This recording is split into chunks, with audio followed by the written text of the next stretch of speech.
guys, are we going to look for them, or what are we doing?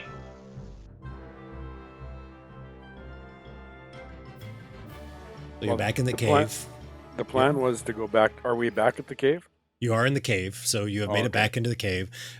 As you get there, you remember kind of the location. It's already been kind of closed off. You know that Haverick had said that he was going to kind of close off the area, so you're able to get back in the cave. You do hear the sounds of the orc tribes and whatnot in the distance. You can hear the horns and whatnot.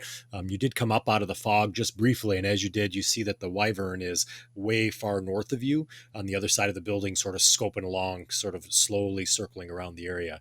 On the back of the wyvern, you see there's actually that large orc is actually sitting on it as it's circling around.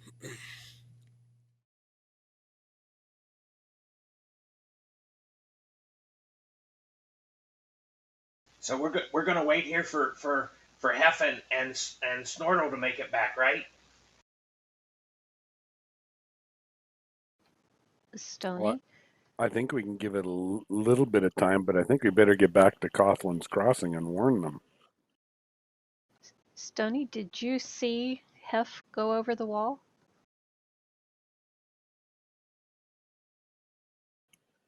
I'm thinking to the back, and I thought I saw him go over the wall, but I'm not 100% sure.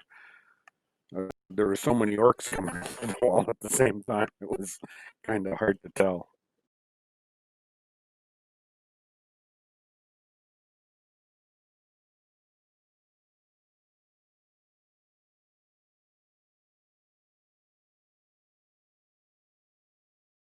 So time wise, it's about midday at this point.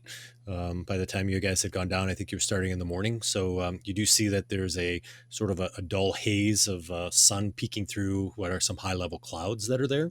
You do see the fog is kind of down around in the valley and continues kind of along through where the road would be at. And you are up on sort of a higher hill here that's above that fog. And you see that the hill itself has, various sort of small trees and whatnot. If you want to think of kind of out west where there's sporadic sort of trees that are spread out throughout the area, there's open ground too. However, as you're up on this hill, the side of this hill with this cave.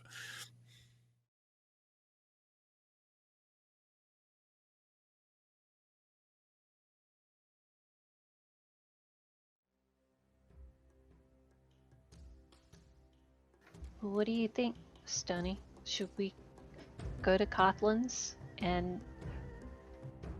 Well, Snortle is kinda slow. I'm assuming he and Hef are hiding out.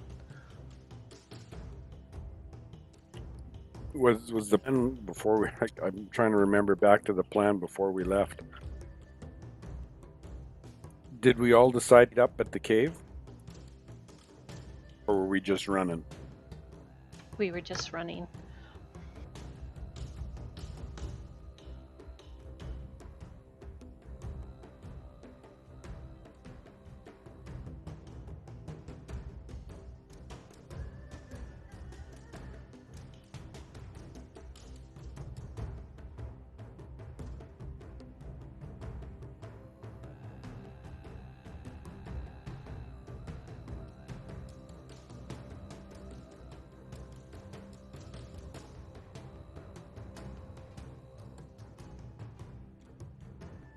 Is it still foggy?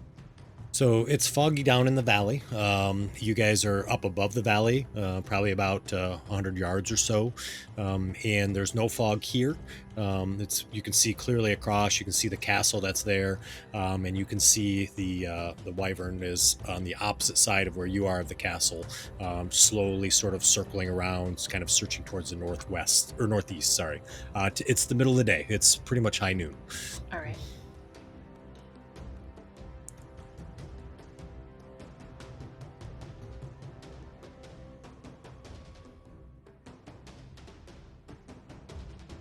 I'm sitting at the entrance of the cave, back in the entrance a little bit, watching. I'm trying to keep an eye out for that wyvern.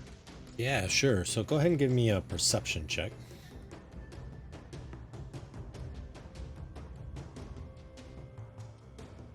Alrighty, so you're able to clearly see that wyvern that's out there. You can see it sort of circling, like I said, off to the northeast. You can hear the sound of what sounds like horns that are sounding from various areas of the valley itself, and you can hear that they seem to be almost trying to communicate between each other with horn sounds. And you can hear what sounds like a significant amount of orcs moving through the fog, or some sorts of creatures that are there.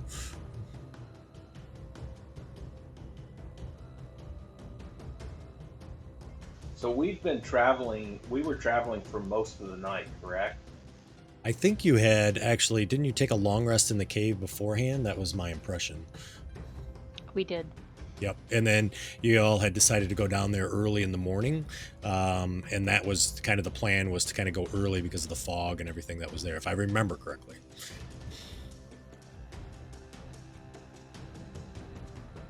So it's not like if we started traveling back towards Coughlin's, we'd be hitting exhaustion stages rapidly. Well, we can leave a note here if they come back here and tell them that we're headed to Coughlin's Crossing to warn them. Don't leave it in Orcish because they can't read it.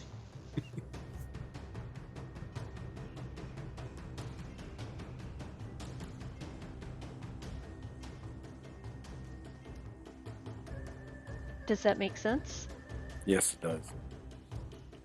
We should cover it just like what's his name did, the guy that hid the cave before.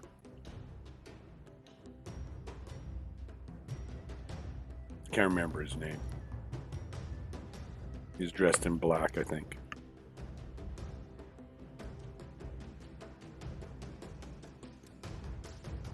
You remember him? Oh, you mean the ranger? Yeah, that guy. Hirovic and Gruntha? Yep. Yeah.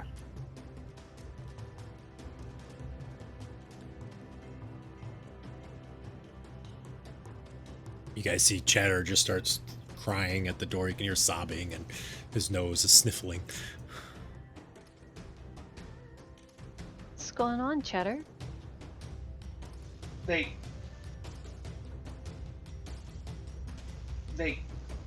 I can't say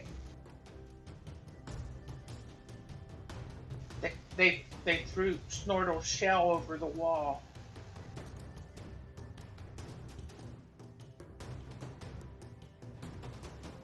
What do you mean? I'll go to...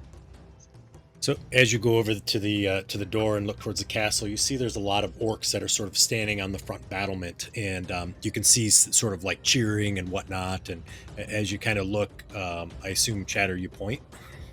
Yeah. He points, and you can see trembling finger pointing. Yeah, you see that there's this.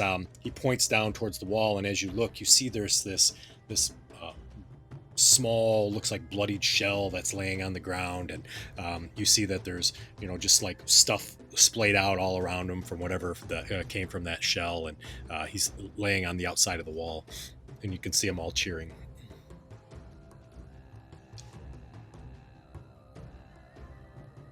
Shortly thereafter, you see they throw another body over the wall, or what looks like a body, and it kind of lands right next to the shell, and you hear cheering and lots of horns going off.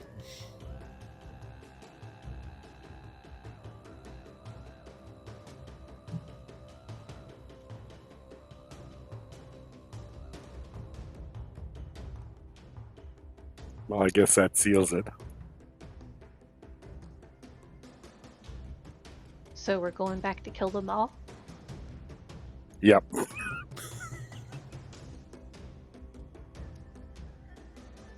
But I think we better get some help.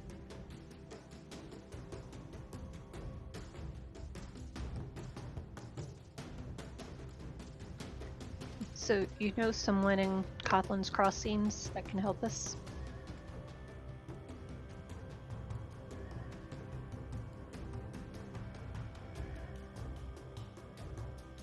I think the guy I knew is in the Orc Castle. That's who we were trying to save, right? Yeah. You know quite a few people in Coughlin's Crossing. You lived there for about 6 months, so you got to know the town folk pretty well. You do know one of the captain's guards. The sergeant is supposedly there, as well as one of the halflings from the Green Apple Inn. I think it's called the Green Apple Inn. And you know that the smithy, who typically doesn't, is sort of retired from adventuring, was dead in the village down the road a little ways on the way up here. Yeah.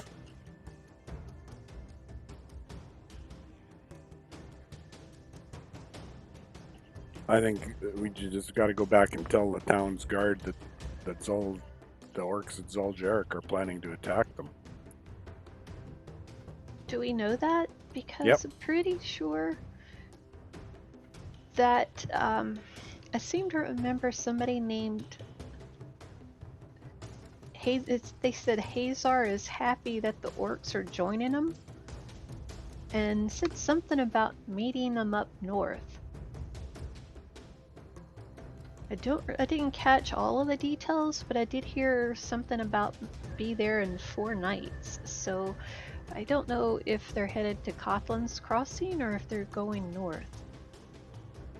I think they are going to meet up, but I think the plan is to attack Coughlin's Crossing at some point, because I remember something about Coughlin's Crossing is unaware of something, and I believe that's an attack on the city. I think I remember hearing somebody say that.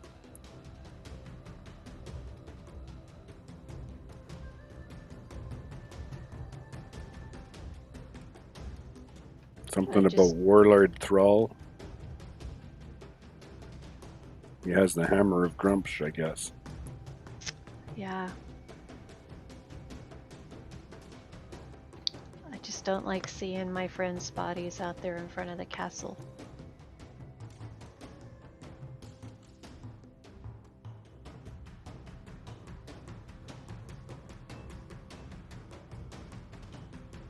Well, we could take a rest from now till it gets dark, and maybe you can cast another fog cloud and we could sneak in and get the bodies.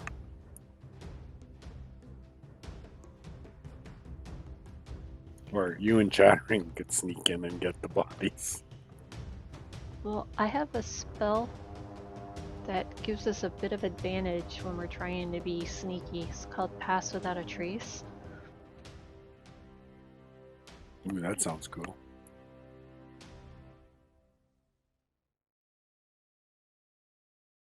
So whereabouts did they throw their bodies off? Yeah, so when you look at the map, let me bring the map back up again. Your tokens are still on it. Yep, they are. So they threw the bodies kind of on the front steps of the. Do we still? Oh, we still have their markers. Oh, perfect. Well, at least one of them. Yeah, they kind of threw it there, and I bet his is. Yep, his is still up there too. Oh yeah, I see Hef's on the. Yeah, Hef never made it off the top. I can see that. So they threw him kind of right over the front, right in front of the gates. Oh, like right on the road. Yep. Well, that could be a sneak. Maybe because they wanted everybody to see him as they came up to the gates. Or it's a trap. We know that.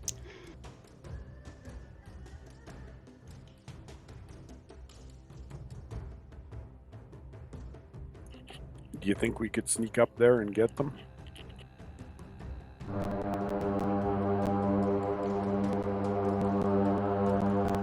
Greg, can you share that map that had that side view of this place? Yeah, sure. Was that the horns? That sounded like the Titanic. It did, didn't it? Yeah, those are the horns. It's the best I got. Because Guy's got some good lungs. You'd also have to remember that there were a bunch of camps spread around that place with a bunch of orcs in each of the camps, right? The orcs, the camps were on the, I guess, the north side, I guess. Yep, northwest. That's exactly correct.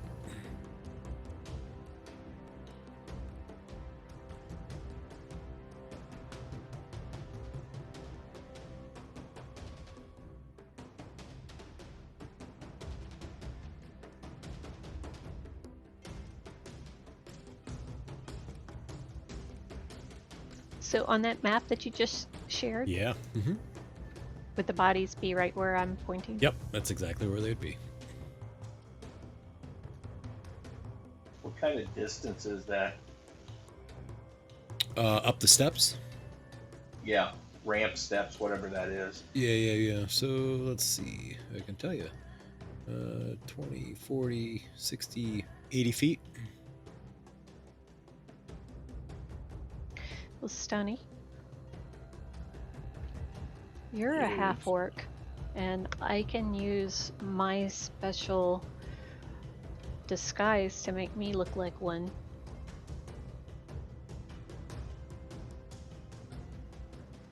I could use my disguise and cast the fog and just make like we're just walking up there to clean them out, or to clean it up.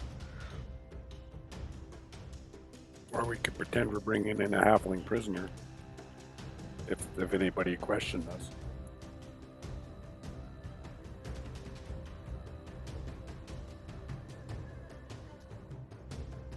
Yeah, I guess we should try.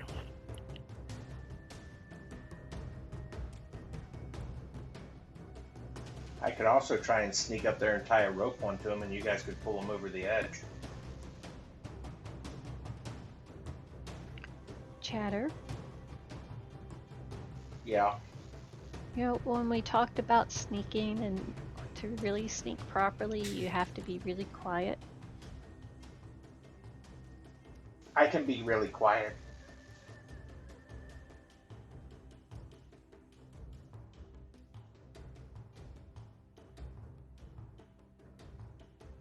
As long as you don't yell back to us when you got the rope tied on, that's great.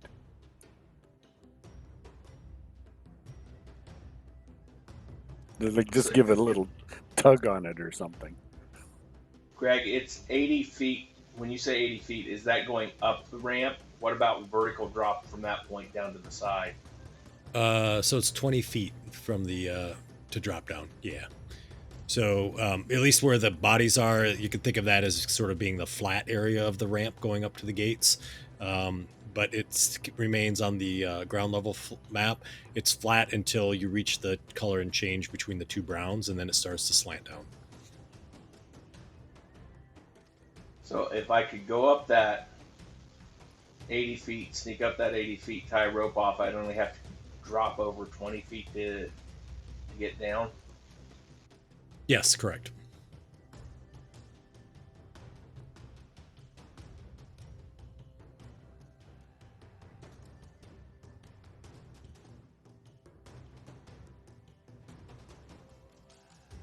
I can do it. I can do it. What about the noise they make when they land?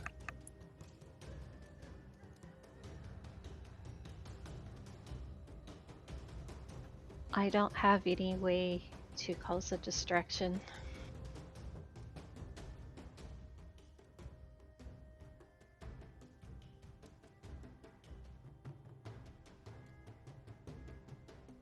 I could tie the rope off and then cause a distraction to make them look away from that area.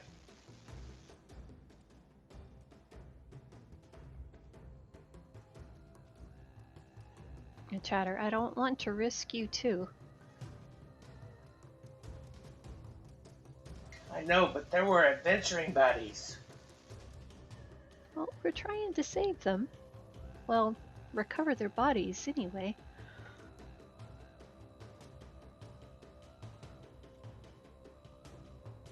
What is your plan for the distraction then?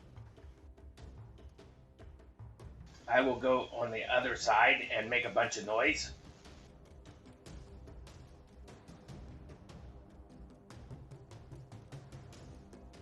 They won't catch me.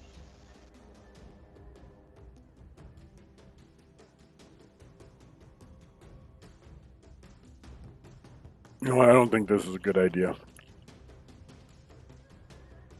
Because they're out searching for us right now. There's some big lion thing flying around with a giant orc on its back looking for us. I think this is kind of iffy.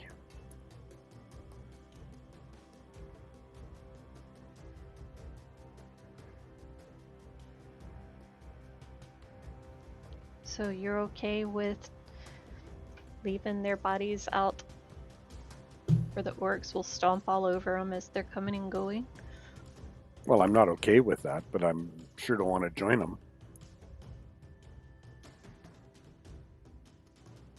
If I recall, Snortle weighed like 450 pounds. Is that right? Yeah. Like I couldn't catch him if we pull him over the side. I think he is pretty heavy. I'll find out for sure. Bear with me for a second. I don't even know if the two of you could catch him, could you? Snorkel is 400 pounds, soaking wet. Well, 400 pounds of dead weight, pardon the pun. oh, Too early? a little. You need to at least give it a couple weeks. Okay. Plus whatever he's carrying. Right. I'll bet they keep all of his gear. Okay, so we go to Coughlin's Crossing. That's what I think we should do.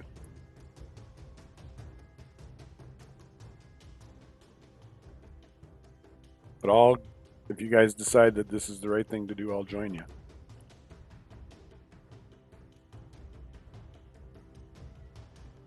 But that's my vote. Are you all standing at the entryway talking? I guess so. We're back in the shadows a little bit. Okay. All right, I gotcha. So you're kind of behind kind of the brush a little bit, kind of talking, not quite at the doorway there.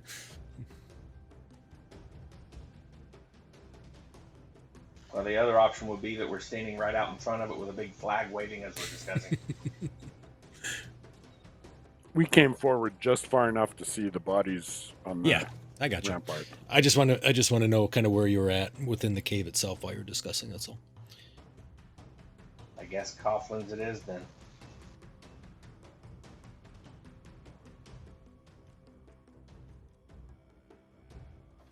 Okay, do we wait for the evening so we've got some cover, or try to do it now?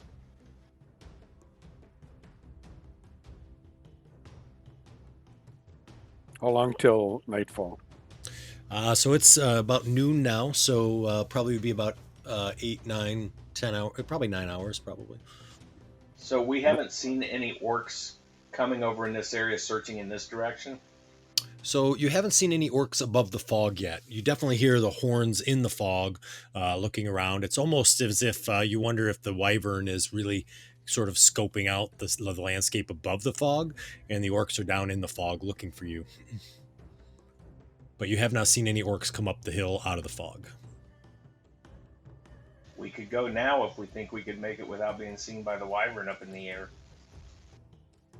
Are we in a forested area, or are we just on bare rock? You're on a hill itself that's dirt, and then there's little copses of like small trees that are spread out. So there's definitely cover that you can move from, but there's definitely open space between that cover. Does that make sense? Kind of like the west. So it's sort of spread out where there's definitely open spots, and then there's some copses of trees, 20, 30, 40 foot in diameter, and then there's open spots and trees. So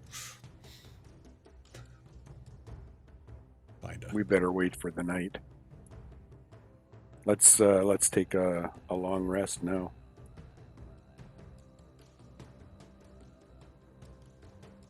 The downside to waiting, though, is that the orcs will feel free to move about once it's dark, right?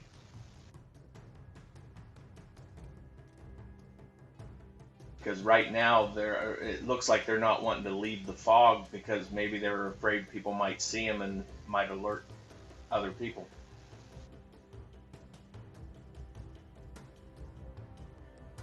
But I'll do whatever you guys want to do. What do you think, Boxy? Now or later? I think we should go now. Okay, I'm with you. I start putting on my gear. ready? I pick up my all my silver pieces that I stashed in there. Okay. All right. Sounds good.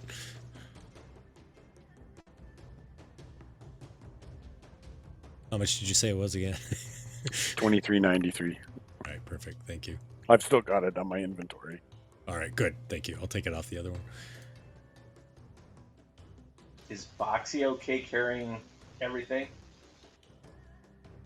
Other than being grass, that's kind of what the terrain is like. And that link should take you to a picture. I don't know, I hope. Hopefully it's not something really bad, but...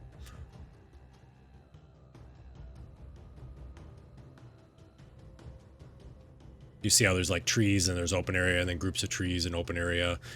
Not farther out. I'm talking about more in the foreground of the picture. It takes me to something that says this site can't be reached. Really?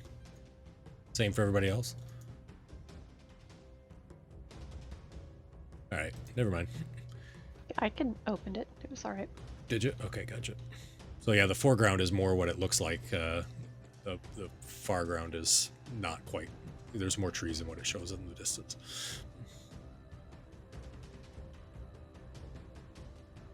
So we'll try to, go from clump to clump Uh-huh.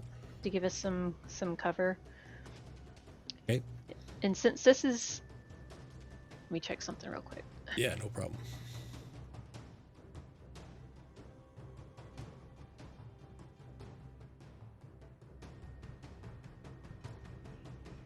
I'll pick up another 120 pounds of silver pieces too.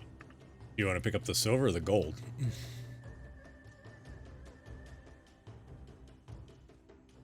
Is there gold? Yeah, I'll pick up the gold first. Yeah, that's what I thought. Yeah, there's 2,000 gold pieces in the thing. I don't know if you want to dump your silver and take that. Yeah, go ahead, Bucks. My Fearbolg magic recharges on a short rest, so we'll take a short rest if everybody is okay, and then I can disguise myself again to look like an orc or whatever. Yep. Look like an orc. Okay, gotcha. And then Boxy, could you carry all the coins last time, or did everybody divvy them up and then you carried whatever was left? I don't remember. I think that we wrapped. I mean, I can carry up to 360 pounds. Okay, gotcha. Alrighty. So you could definitely carry all the coins then. That's 228 that's shown in the party sheet right now. 228 pounds worth of coins. Is that what it calculates out to? Yeah, it's 2 pounds per 100. Okay. So there's 189 pounds worth of silver and 40 pounds worth of gold there. I picked up all the gold. All right, so you have all the gold? Yeah, I can still carry another 80 pounds if I have to. I have listed in my my inventory 60 pounds of coins in a backpack and wrapped in a pelt. Perfect. Thank you. So however much those 60 pounds of coins, I'm assuming they were gold and platinum or whatever. I think they probably were too. Okay. I could technically carry my money. It just didn't leave me with any extra space. Gotcha. That's 500, 600. Okay, so it looks like you all will be able to carry your coins. It shouldn't be a problem. So I just want to make sure that we had attributed for the coinage. So. Yeah, I probably look like a mess. I've got the black dragon head and scales. I don't know how much of that head I actually have, but I know I had the brown bear pelt, the dire wolf pelt, and a... Oh, that's right. One of the pelts we wrapped the coins in. Okay, so gotcha. It was like a bag, that's right. All right, yeah, used like a rope or something, I think, so. Okay, I just wanted to make sure. So we're going to do a short rest then? Yeah, I have to. Okay, alrighty. So I think what we'll do is we will have, for the short rest, I'll have each of you pick a skill, whatever skill you want that you think would be beneficial to keep you hidden, or to watch out for something, or to glean some information to keep you safe while you're hiding here. And go ahead and let me know what the skill is and what you would be doing with that skill for each of you.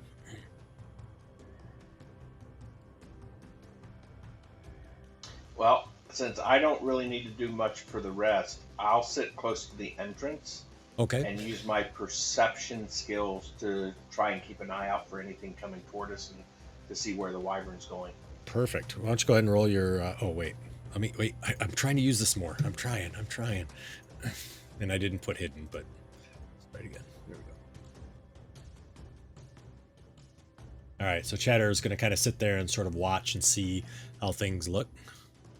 I'll use my survivals to listen for any approaching enemies and Okay. that kind of thing. Gotcha. So kind of discern between natural sounds and the sounds of approaching enemies. Yeah. Gotcha. All righty. And Boxy, I know you're resting, but what would you like to do?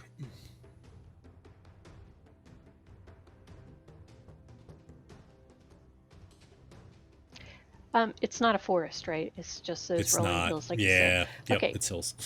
Then I do the same thing with survival, just to,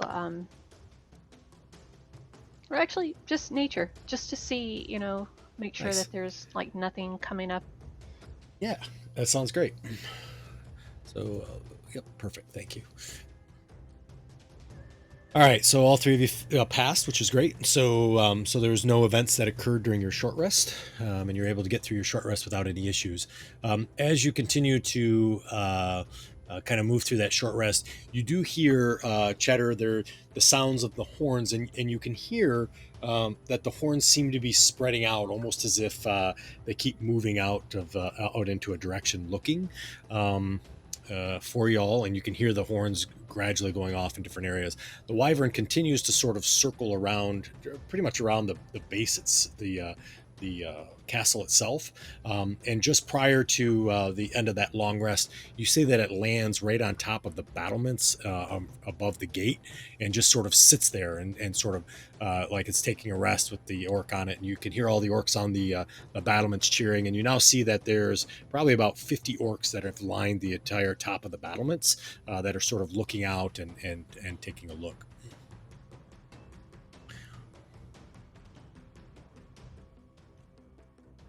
So I have to quote one of my favorite movies, which is Princess Bride. I turn and look at Stony and say, how many orcs could you take? That would leave 40 for me. That not on my best day could I handle that. I could take them all one at a time. And if we only had a Holocaust code, then that would be something. As you wish. The wyvern has landed, guys. He's sitting on top of the castle now. Well, if we can see them, they can see us if we try to come out of this cave. I imagine the wyvern's got pretty canny senses too, or whatever that flying beast is. I'm not sure what it is. True. It's a wyvern. There you go. Oh yeah, Boxy does know actually. Okay.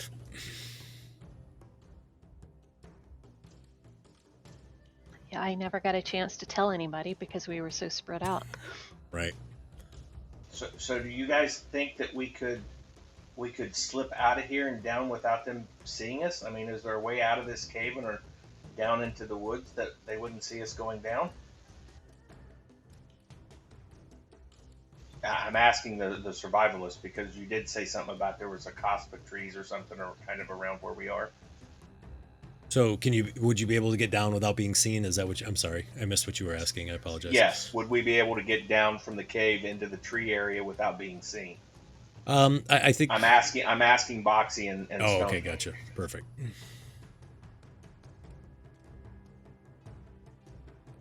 I don't know. We'd have to be pretty sneaky. And I just don't think, introducing a new bank of fog would be wise. That might look a little out of place.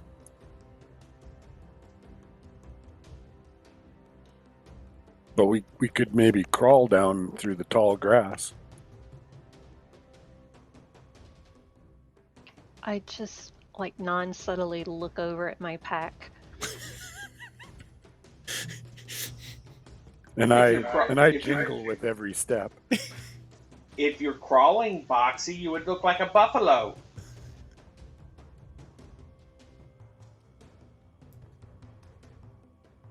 And the wyvern might think dinner.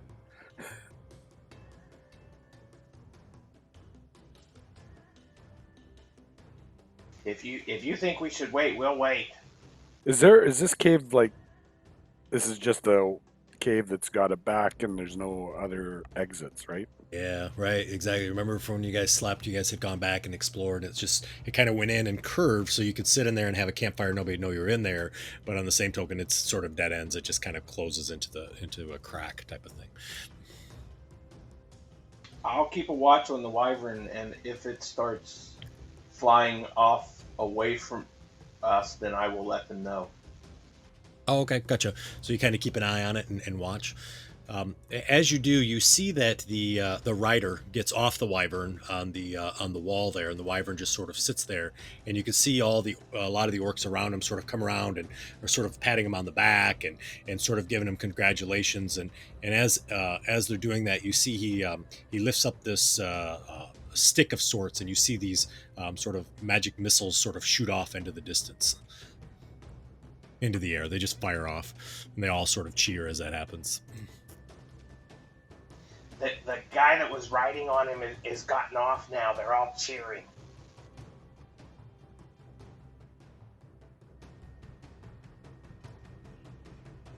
The Which front way gate. is the wyvern looking?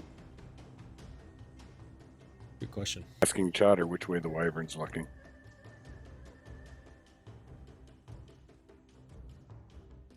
He's looking at 6.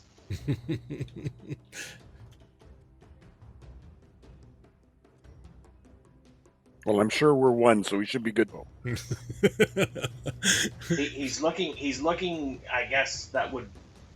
He's looking back across the castle, so he's not looking in this direction. Well, let's make a run for the first copse of trees then.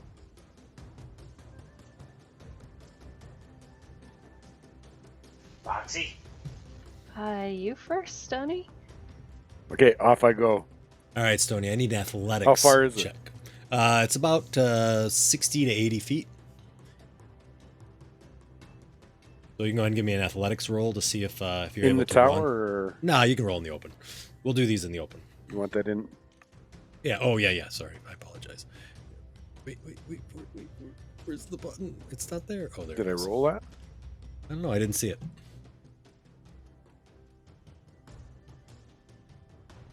All right. So you guys see Stoney quickly sort of runs across. He's kind of crouched down, right, Stoney, and is running very fast as he goes and gets into the next cusp of trees. Yeah. You go next, Foxy. I'll watch. All right, I'll heft up my pack and take off. All right, I'll have you do a stealth roll. Stealth, you Unless- say? Yeah, unless you can think of something else that you could do. What would you like to do? Stealth is just as good as anything. +7. So you see a Boxy go, and she tries her hardest, right? But she's got so much stuff on her back that she stands out kind of like a sore thumb. And you see she kind of runs across. And Cheddar, I need a perception check from you. Damn, we should have had to re-roll that. Perception? Yes, please.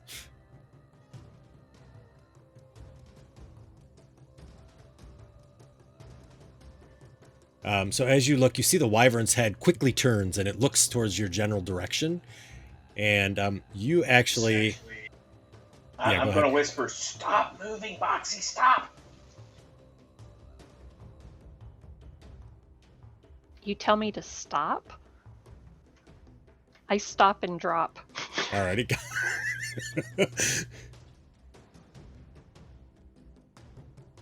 And so you rolled so well, Chatter, that you hear just a slight whisper that comes up from the castle. It's kind of almost unnerving, and it's in a broken common.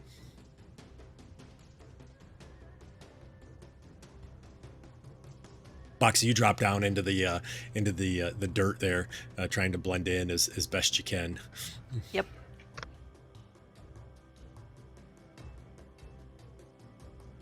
She's looking like a dead buffalo carcass right about now. Right. Is the wyvern still looking in this direction? You see, it's when you hear that voice, it sort of turned its head back, and you can see the orc champion sort of looking in that direction, and the wyvern is kind of looking back at him and is sort of moving his head in certain directions. It's tough to tell. So when I think it's not looking this way, when it turns and looks The back towards wyvern, the castle, yeah. the wyvern, I'm going to say, "Go now, Boxy, go!" All right.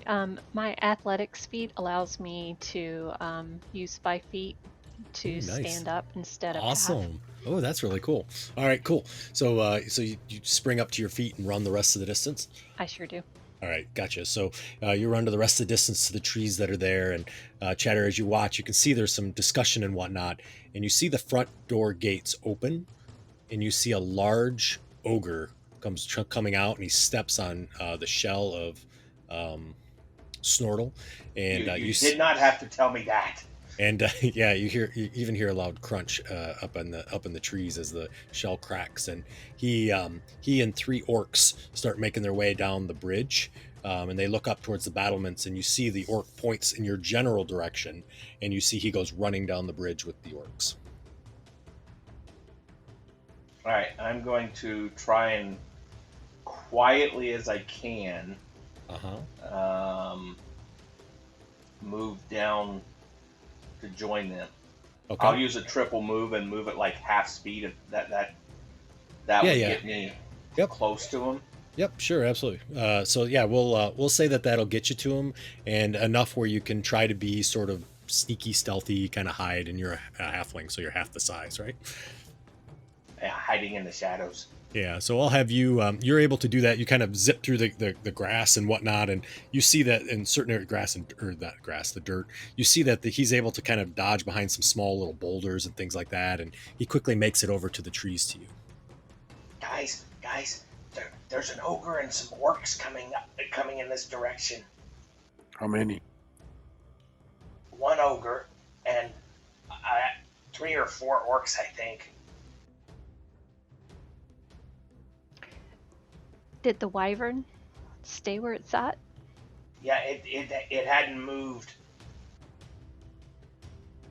It hadn't moved, had it, Greg? Nope.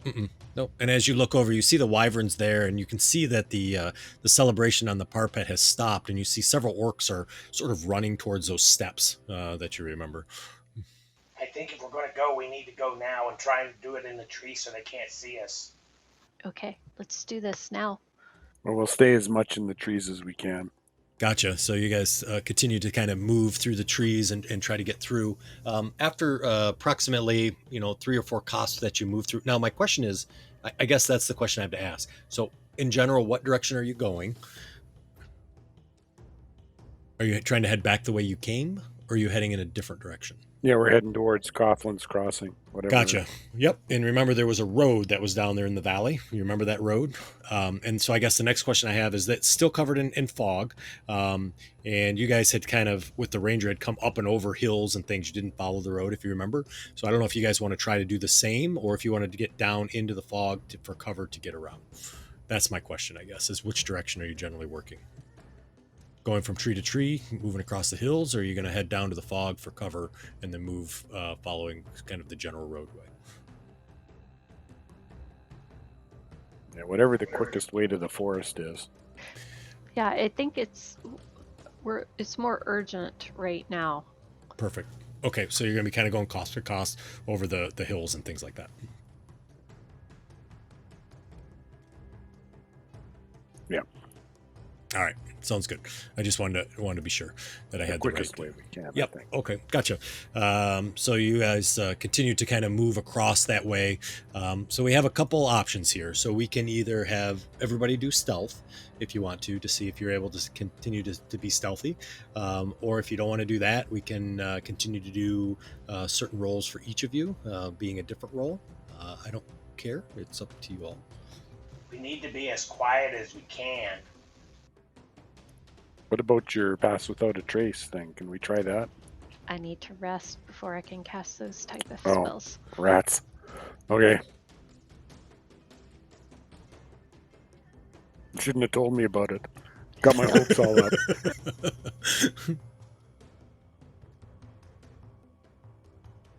right. So Sorry, I should have put that in the tower. no, that's fine. It's good. If you all are going to roll stealth, you can go ahead. You can roll in the top. That's fine. So That sucks. Reroll. see how Stony does here. So that's one pass, one fail. Oh dear. Come on, Stony, you can do it. He's probably waiting for me. Sorry. So as you guys have left this last tree, suddenly, Chatter, as you kind of look back, you see the wyvern has taken flight.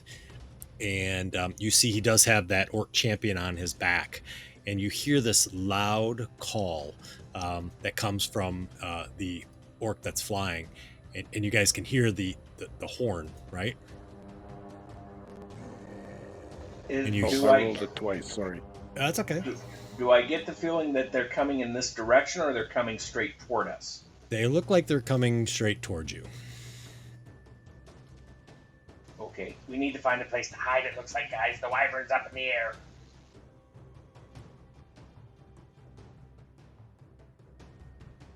We need speed now. We need to just run. Let's get to the forest.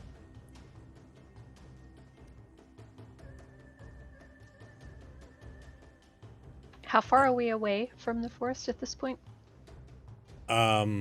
So if you look at the map, you're about a half Oh, day's that's where we're at. travel. Yep. Oh, wow.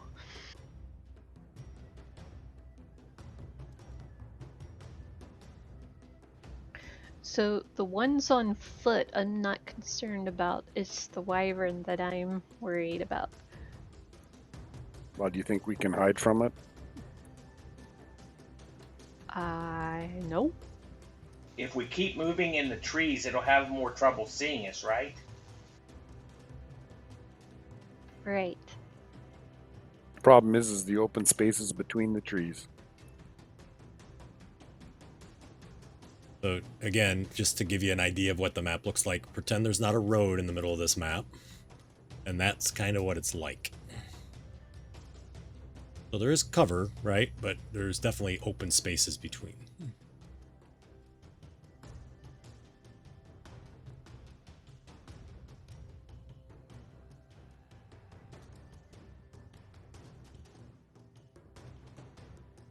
That's the best we can do, is try and move from cover to cover as quickly as we can and get as much distance as possible.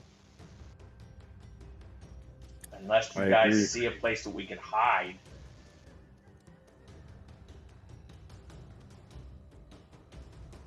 All right, right. so we're just double timing it, or Okay. in Chatter's case, triple timing it. Gotcha. Who has the slowest speed? I'm at 30. Alrighty. Stony? I have 40. Alrighty. And Chatter, you can run up to what? I know you can do triple, so your speed is it 30 or 25? I can't remember. 25. So I can 25. move 75 feet. You move 75 feet. Alrighty, gotcha. So so you guys continue to double time I as can go 80. you can go 80 with your if you do double move. Is that right? Yeah. Okay, gotcha. And then Yes. okay. And then Boxy, no long strider, right? Nope, I'm out of spells. All right, gotcha. So you guys continue to run. As you do, you hear a loud squeal as the wyvern bears down on you. It moves up to twice as fast as you all do, and you see it bearing down very, very quickly. At what distance would you like to engage the wyvern?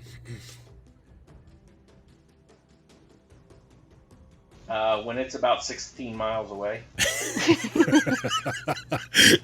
For Fair, for me, fair enough. at melee range. That's when I want to engage it. All right. I can't engage it before that. All right, fair enough. So we're gonna say that obviously, like I said, there's no road here, but I know you guys were running like full bore, so I'm gonna put you in the center of the map. Oh, I'll need that map again then. Yeah, no worries. I'll share with you here.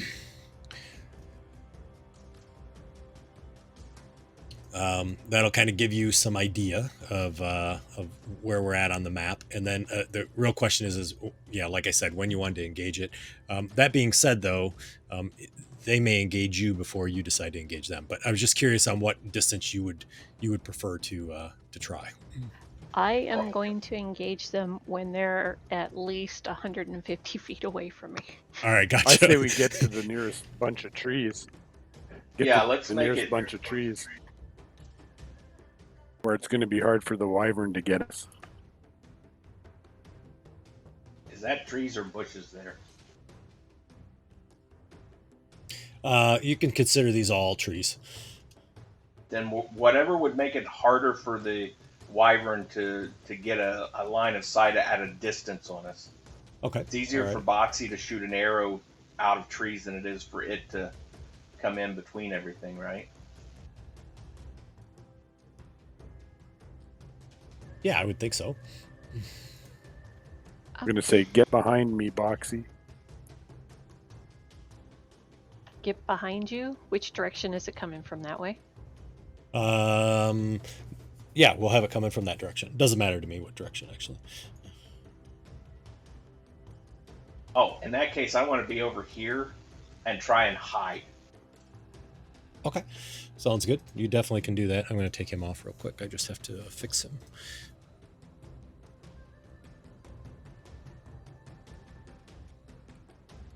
Please let that be a good roll. Could I have used my hit dice during the short rest? Yes, absolutely. I should have. I didn't realize I was still hurt. It's all right. You can. Chatter, I think you had some damage too. So if you guys, if you all want to do that, you're more than welcome to. So I'm down 2 points.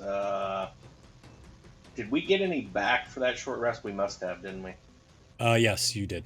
But you could have used it immediately before leaving the cave. 1 right? or 2 back. Yeah, you get some back. Because I think you all had used it beforehand. Before the end of the last session. I only have 2, so right. I think I got 1 back during that short rest when I had 4.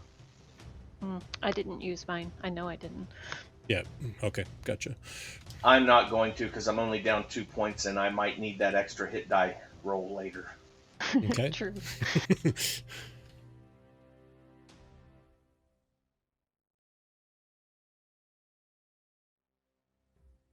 Oh, that was a mistake. All right. All right. So you all have some time here to sort of think about what's coming. You can see it. It's clearly has seen you and is working in your direction. While it's still a ways away, I'm going to say, remember, guys, don't get in the line where it can breathe on us. It's not a dragon, silly. Oh, okay. So would we keep moving That's up until to you. it gets within range? That was my plan. That's what I was understanding, unless you Okay. all think something differently. So Yeah, Okay. basically, I guess we're going to stop moving when it's 150 feet away so Boxy can shoot. right, and When I feel like I can, when Yeah, I feel go like I ahead. can get a decent shot at it, meaning normal range, without not long. yeah without. Okay, all right, sounds good. Why don't we go ahead and we'll roll for initiative? Screw it. Why aren't you shooting at 300 then? Okay, we'll roll for initiative. Yeah. Oh yeah. Waiting for the button. I know. I forget. I don't know. Some people don't like the button for initiative. I'll send it. It's been When pretty I good use for me it, most of the time. Boxy, you can roll a keep yours. 1. You rolled a 23, but you can keep yours, so that's fine. I don't know why you use it. I don't. That's the first time I've ever rolled bad with it. They've asked. They were asking for it. You heard them. All right. But I want it to be in melee range anyways, right? That's true. Yeah, good point. Good point. So you see it flying towards You might be all. a little close, Boxy. I don't know. So I think, Boxy, what I'm going to do is I'm going to make it coming from the far corner, actually, so that way you can maybe potentially target it. What's the range you have there? That's 170? Okay, perfect. Yes, 170. That one's... Are you getting the markers now on this map? You're able to use your... to see the arrow in the distance? Remember you don't know. couldn't yesterday? Do you remember last week you were having trouble with Oh, the targeting? yeah, I can see him fine. Okay, gotcha. And you can target him, everything. Okay, good, perfect. I was just So wanting to when he make sure. gets right there, I will shoot at him. All right, that's If they're coming from that direction, Boxy would be behind me somewhere. okay. Maybe I can. Let me see. What's that distance, Boxy? Oh, I can make him come from this way. Actually, I didn't think the map was big enough, but it is. I think that's 150. 150. Is that 150? Okay, gotcha. So yep. So he's coming towards you. I'll put the marker up to you.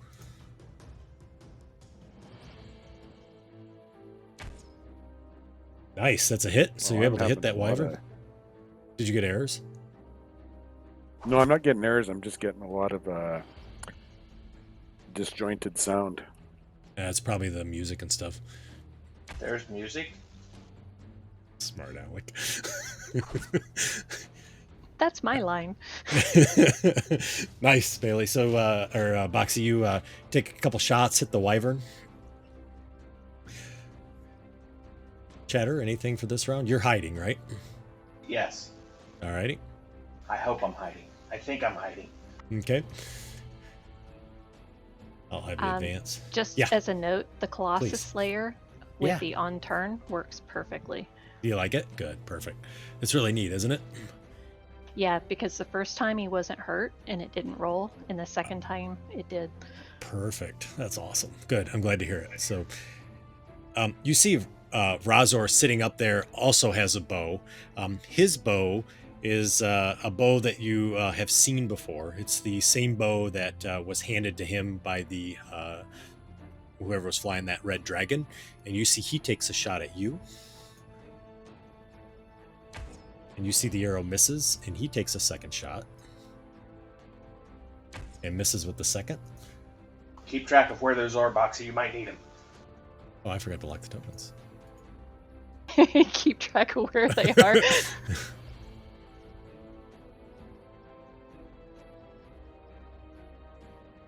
And I need to put an indicator on here, so even though so he is 30 feet off the ground currently.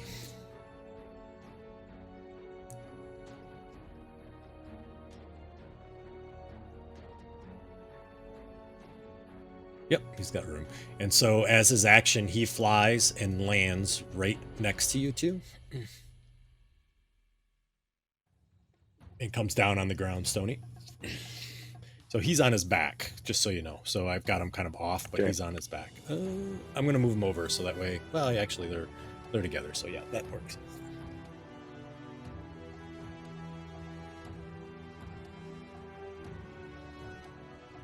My turn? Yep, it's yours. I'm going to rage. Alrighty.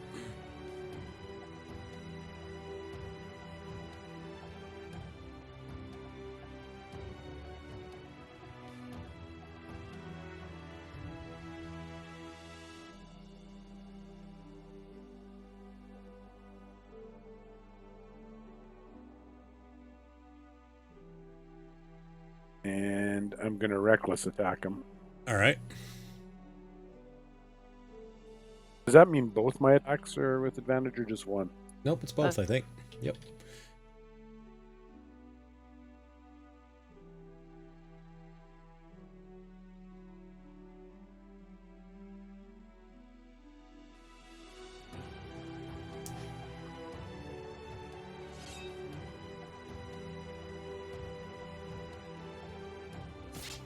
Nice. So you're able to hit it?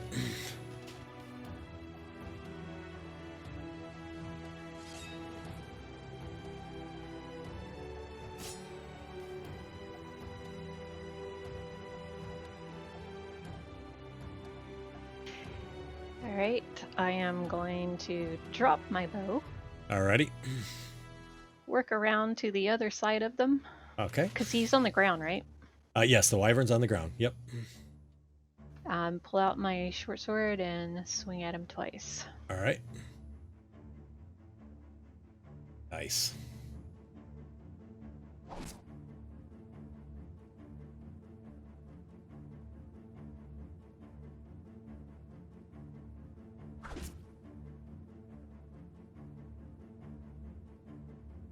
All right, Chatter.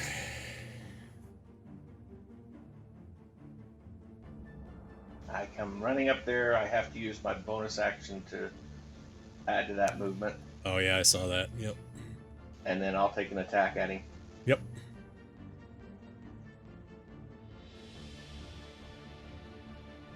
Didn't roll with advantage. Hmm. Shouldn't that Right. auto be doing it, or Should not? be. Just go ahead and attack again. Oh yeah, just to check and make sure it's a hit. It did for you. Oh, Nope, I use the I think we advantage turned it button. off. I turned it Oh, off okay. because we're having issues. And Remember, because we rebooted and turned it off. Okay, that's a I hit. need to. I need to do a. Can you turn off one of the sneak attack damages? Yep. Thanks for Since catching I it. hit it twice, it's Yep, put it yep. in there twice. Thank No you. worries. Yep. Thanks for catching it. Yeah, I forgot we turned it off. I forgot to turn it back on. Nice hit. You made a mistake coming after us, buddy. We're going to avenge our friends.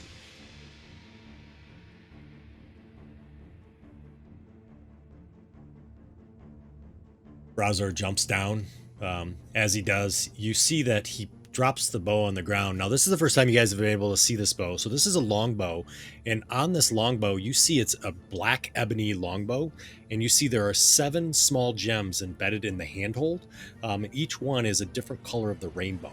And you see he sort of drops that bow, and as he does, he pulls out his great axe and he kind of jumps down. Let me see where I'm going to have him jump down at.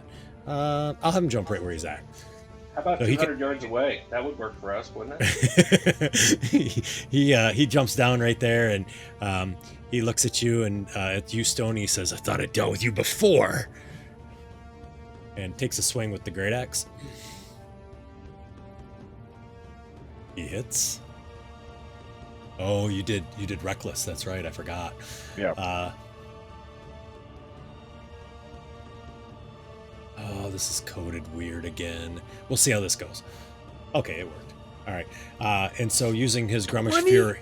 Yep, using his Grummish Fury, he slashes you with the great axe.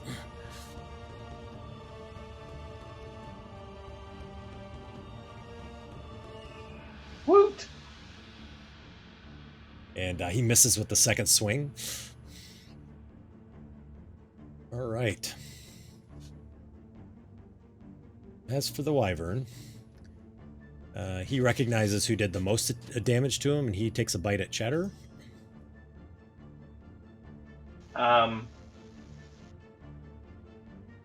Yeah, I'm okay with that. Go ahead and take the hit. You're going to take that? All right, gotcha. I am going to half that damage, though. Okay, alrighty, gotcha. So you take half of it? So that's what? I remove 5 or remove 6? It would be 5. It's always round down. Okay. All right. And its second attack, it's going to swing at Boxy. And Boxy, you see its tail swings towards you. And it hits. I need a Constitution saving throw. Alrighty. You are able to avoid the poison. Oh, you take half damage.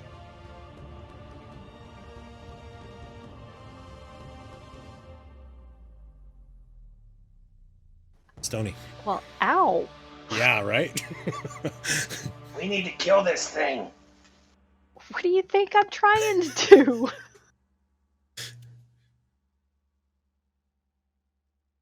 Okay, I don't need to do reckless attack to get advantage anymore, do I? Correct. Not on the Wyvern. You would on Varzor, but not on the Wyvern.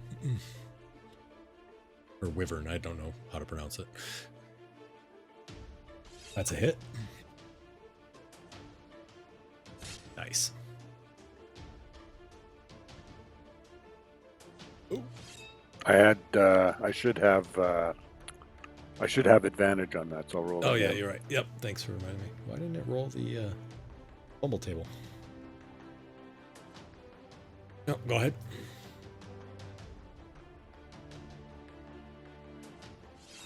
It looked like it was another one. Yeah, I know. I thought it was too. All right, the wyvern goes down in a big pile.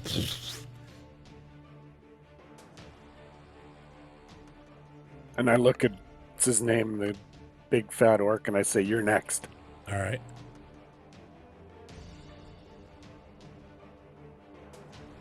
I will move over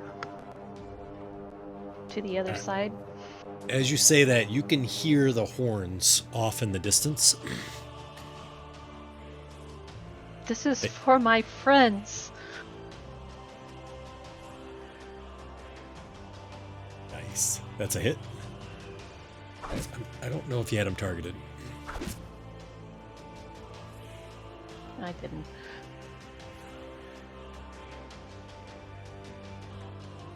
There you go. Nice. So another stab in his back.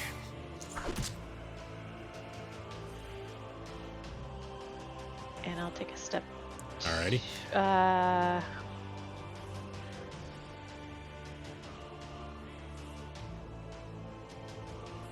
Yeah, I'll take a step to the side.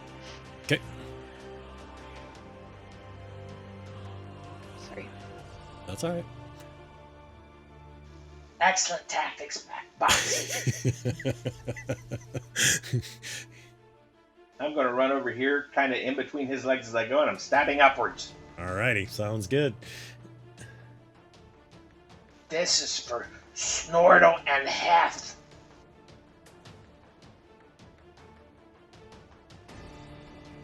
Oh, nice hit. So you take a stab into his thigh. Wasn't a critical. Oh, nice damage. Yeah, I don't get multiple attacks like these guys do. Yeah, that's all right. Again, you see his anger seethes and the spittle drips from his mouth as he says, "You're gonna die just like your friends did." And hang on 1 second. All did about the same damage, it looks like. But Your Chatter did tactics more. aren't very good. He takes a swing. He hits Chatter. Yeah, okay. Oh, nice. Yeah, I'm not going to have that either. All right. He swings at Boxy and hits Boxy.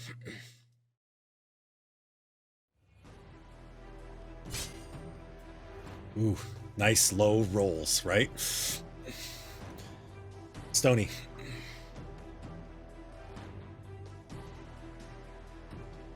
I'm gonna try and get his attention and let him know that I'm still here. Okay.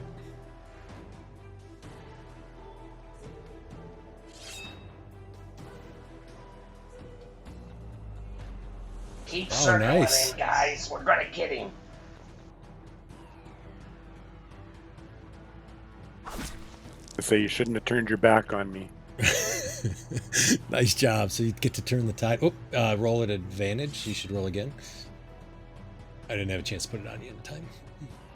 Oh, nice. That's a hit. That's a hit, eh? Yeah, it's a hit. All right. 5 feet. So I'm Yep. opposite Boxy. Gotcha. You all, as you take that 5 foot steps, you hear those war horns. They are definitely getting closer.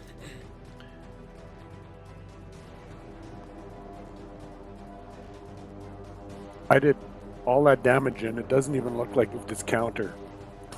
All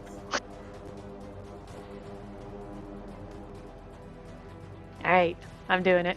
I will go ahead and attack him. Alrighty, sounds good. Nice, that's a hit. Oh, low. Higher rolls. Come on. That's another hit. Nice. A little better. And I'll shift around. Alrighty. So can I pick up his bow? It's on the ground.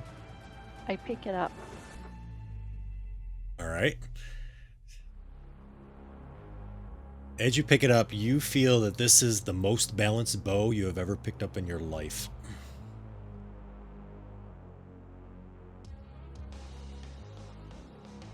Chatter. Well, your tactics aren't very good, are they, buddy? No, I didn't think so.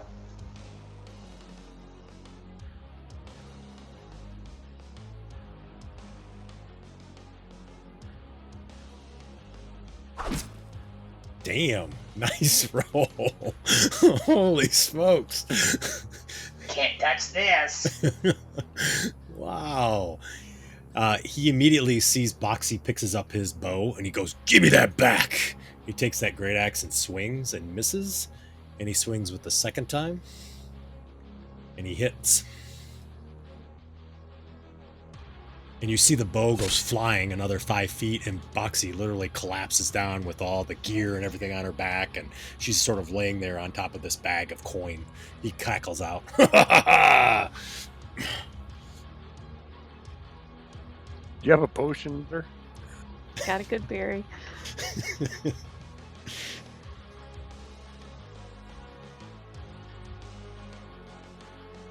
You know what? I didn't have him critted. That's why he didn't take that 29 points of damage. Or what was I targeting that I hit? I must have had him critted, I guess. I don't know. Which It one? looks Which like damage? your damage. Oh, you didn't Last- have it the crit and the applied. one after Oh that. no. Well, just go ahead and roll attack, and let's see if you hit him here. You just wanted to make it more cinematic, right?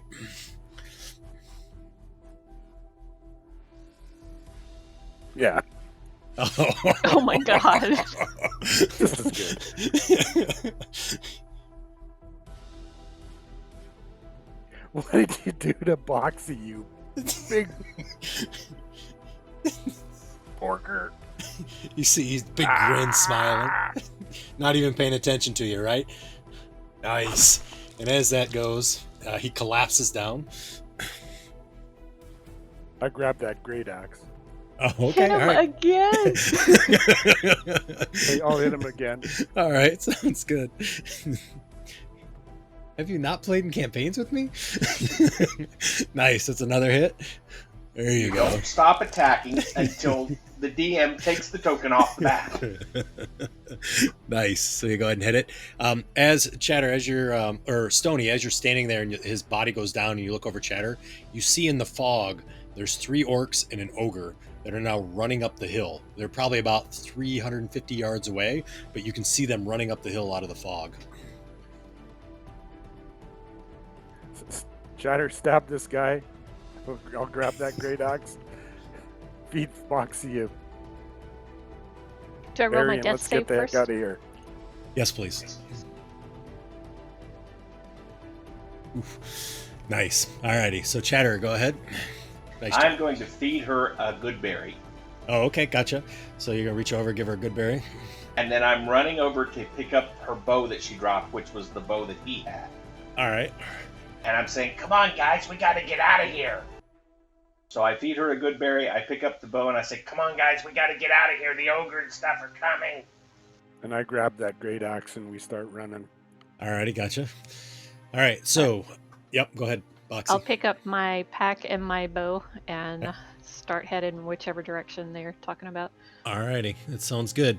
Leading along the way. so you're all running. I think we said the slowest speed was 30. I think, right? Right. Okay, gotcha. And they move 30 as well. So you continue to run. They continue to run. Oh, wait. Let me see what the ogre speed is. Uh-oh. All right. So you guys continue to run. What did I say? It was 350 feet? So as you continue to run, you see the ogre is slowly starting to climb, to sort of catch up. And after about... I'll do some quick math here real quick. We're going to say after about 30 minutes of running, you clearly see the ogre is gaining. The rest of the orcs are running the same speed you are. They're not gaining at all. They're still 350 feet behind you, but the ogre is now about 160 feet away from you, and he's slowly gaining on you as you're running. during our run, while we're running, I'm Yep. trying to hand that big bow to Boxy. Oh, you could do that. That wouldn't be a problem at all. All right, Bo. So, or Boxy. So he's going to hand you that bow. Thank you, Chatter. So how far ahead of the other ogres is he? So right now he's about half the distance. He's about 160 feet. So he's kind of between you guys and the orcs. The ogre is, and he's halfway the distance now. And you guys are all running. Like you're running, they're running, and you hear them, kind of blowing the horn every once in a while, and you can hear horns blowing behind you as well. So by the time he catches us, he'll be about 350 Feet away from them. feet ahead of them, right? Correct. Yep, exactly. Can I see? Can I make a perception roll to notice if the orcs, what kind of weapons they might have, like bows or anything? Yeah, sure. Absolutely, you can. So looking back, you see that the 3 orcs carry great axes. You don't see anything that looks like a bow. Okay, guys, I don't think they have any ranged attacks. Unless, of course, they could throw a great axe. Then they'd have a ranged attack with that, I guess. But I'm not for sure if they could. I don't know how far they could throw one either.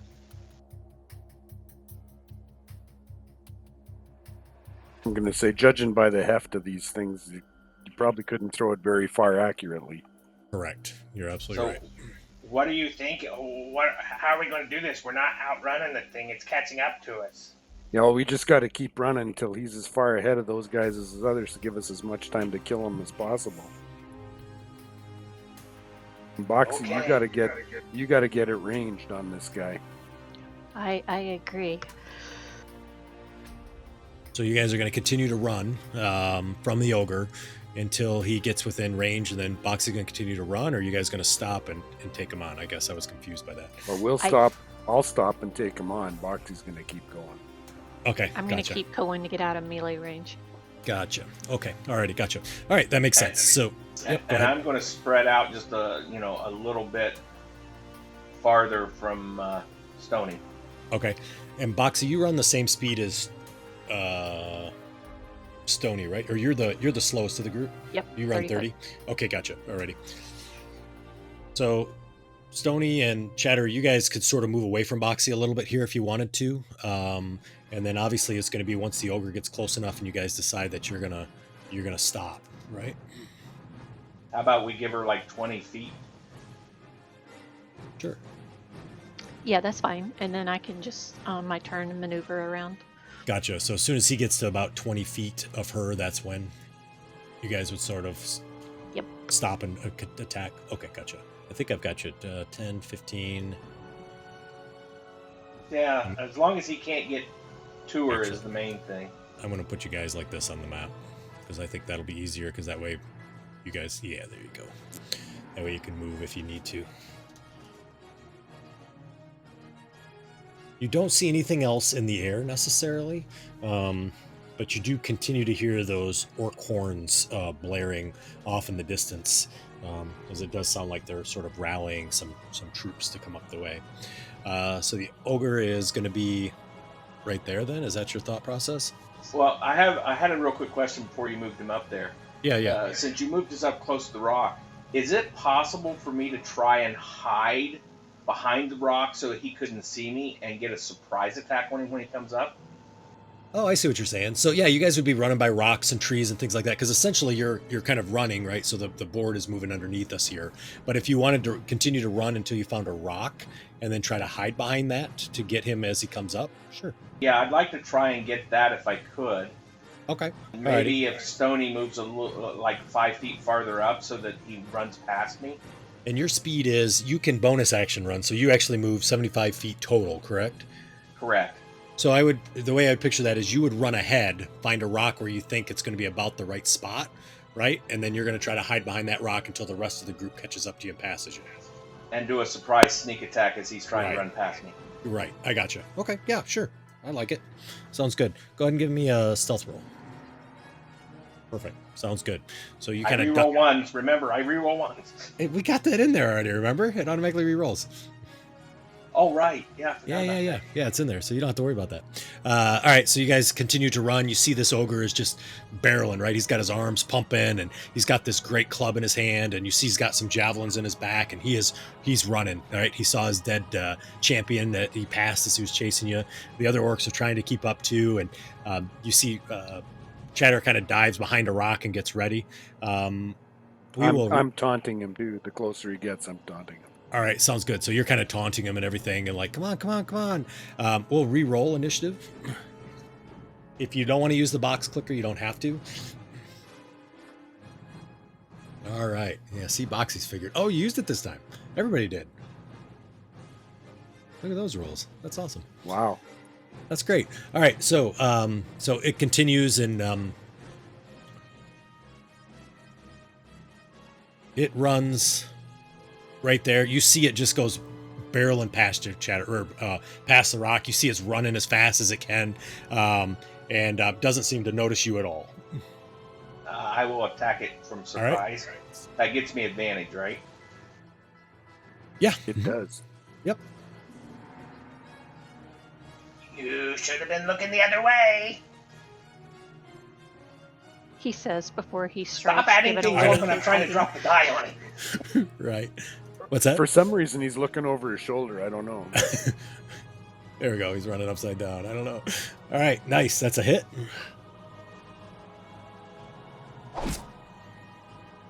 You kind of stab it in its leg as it runs by, and you see it sort of slides to a halt in the dirt, and dirt flies up everywhere.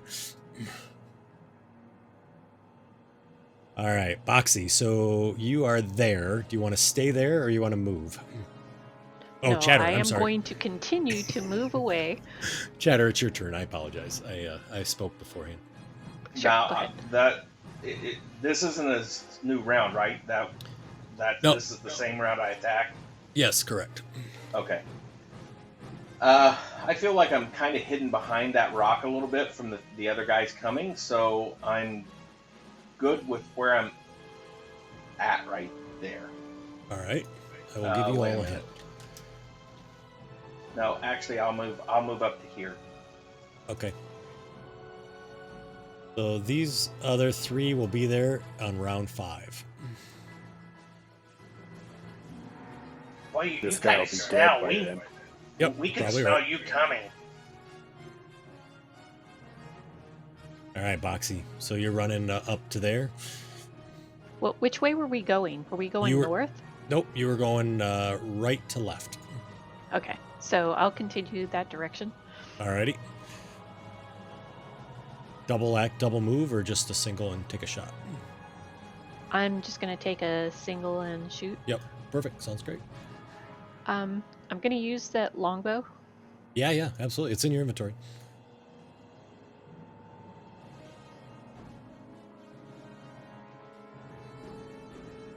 The hit. Nice.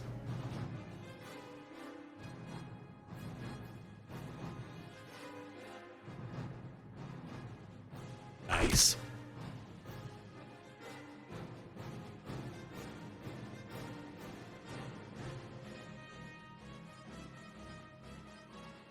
All right, so they're going to be running. Stony.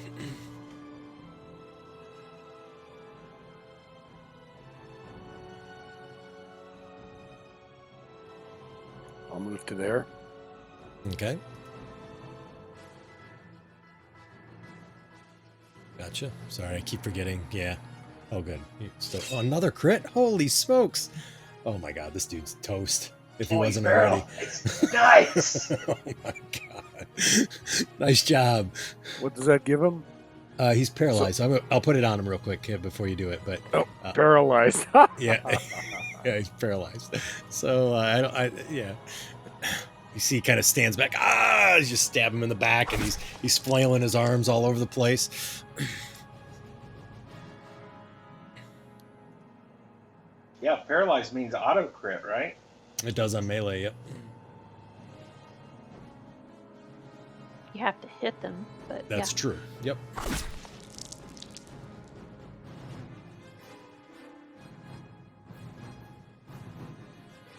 All right. All right, Stoney, that's a hit. think it auto does So it. how do I do the auto? I think it does it automatically, but try. If it doesn't, we'll just roll another D8 and I'll add it on, or D10, whatever you're rolling there. D8. It did. Yep. You see the ogre kind of crumbles down into the ground. Do we keep running now, guys? I look at the orcs behind us that are charging up the hill, and I say, "Do you really want some of this?" In Orcish. Oh, an Orcish. Oh, okay, cool. And I will growl to add to his intimidation roll. Sounds good. So, Stoney, I'll have a you can roll an intimidation, and with Chatter's growl, it's a small little guy, but we'll give you a +2.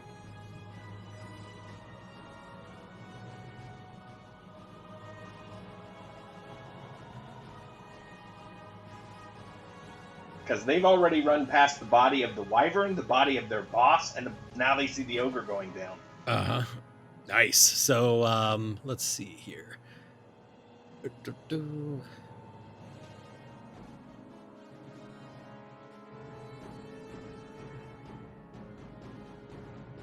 All right, so you kind of yell that as you see them running towards you, and you see they start slowing their steps, right? And a couple of them sort of stop, and they sort of look at you all, and you see they're having this sort of discussion that's there.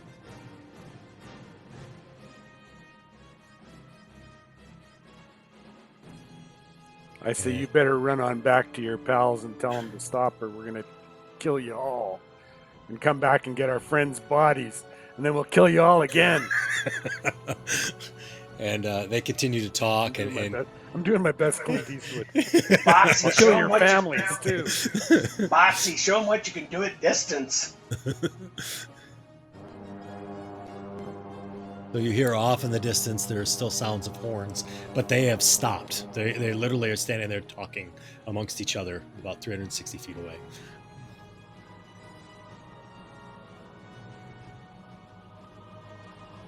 I say we keep going, guys. Oh, I'm planning to keep going, but when it gets to my turn, I am going to shoot at him. All right, sounds good.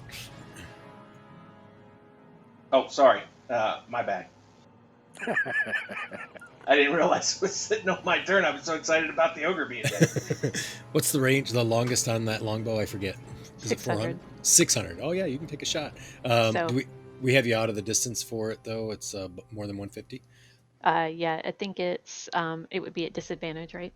Yeah, if it's greater than 150. So I'm just going to move you to right about there. And now you can take a shot. You don't have to click the disadvantage. Oh, yeah, you do. Because I don't have the... yeah, you'll have to anyways. Right. Yep, I don't have that on. Ooh. Whoops. Ooh. So at least I didn't trigger anything. Yeah, right. It goes wide. It's interesting that it's not rolling for the... but that's fine. Yep, it goes wide. It misses. It's not doing the fumble rolls.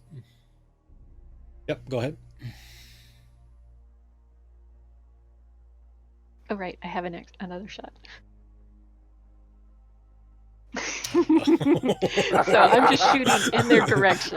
Right. Pew, pew. It wasn't enough that she made one of us duck. She had to make the other one duck too. Right. You see that they immediately start to sort of turn and start running back, but you see even farther in the distance, about 700-800 yards away, you see 6 orcs now running this way as well.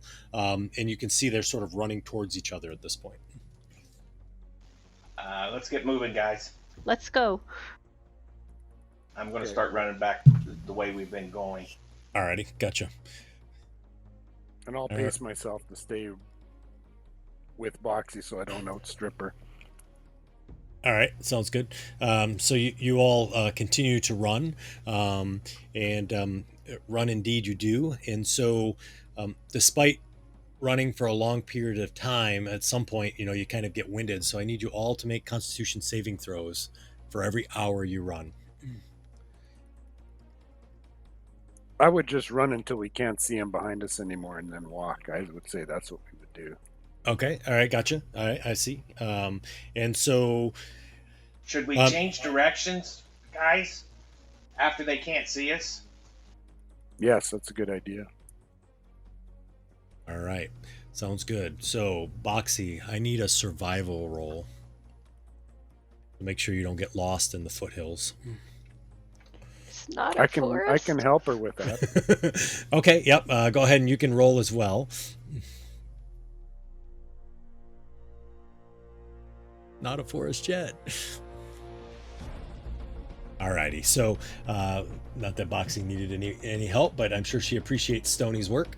And so, Boxy, you were able to, as you kind of go up and over these hills, you're able to keep the general direction pretty straightforward of where you're going. And you guys have been slowly sort of following the road. You can see it every once in a while kind of dips down below you. The fog is now gone. You don't see anybody on the road necessarily, but you guys continue to kind of go over these hills. And you see that burned out village that was ambushed. The ambush place is up ahead, maybe another mile or 2 miles ahead of you. Hey, Jarak, can you see them behind us still? I'll keep watching behind us. Alrighty, gotcha. So you kind of keep going up and over hills, right? So every once in a while you'll see them up on a hill, and they are chasing you, but they're losing ground. You can see that the distance continues to sort of extend and extend and extend as you go up and down hills going. But there does seem to be a group that is still sort of following. They're trying to follow, but I think they're falling behind. When we go down hills and they can't see us, they have to slow down to make sure where we're going. Let's find a stream and go off course a bit for a while, and then get back on course.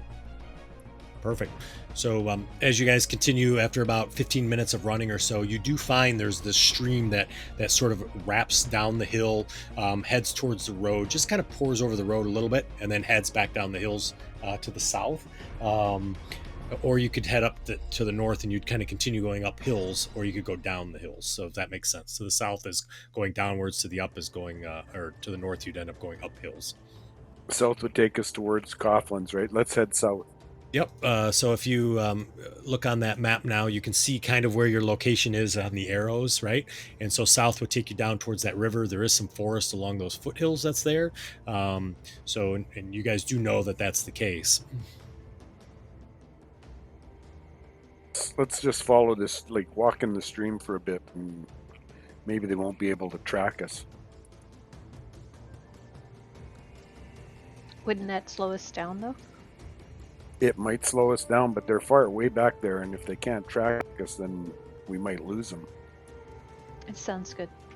All right. So what skill rolls would y'all like to do? Y'all can do one type.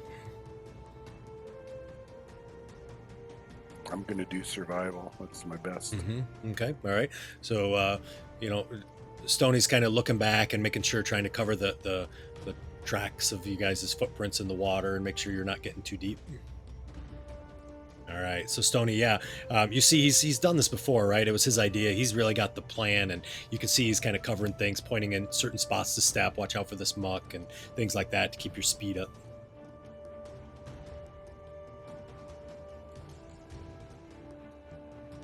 Chatter or Boxy, what would you like to roll? I'm just gonna roll stealth, just to make sure that I'm following in the path that he's leading. Perfect. And also to help, cover up anything that, Yep. Gotcha. yeah, any of our passing. I love it.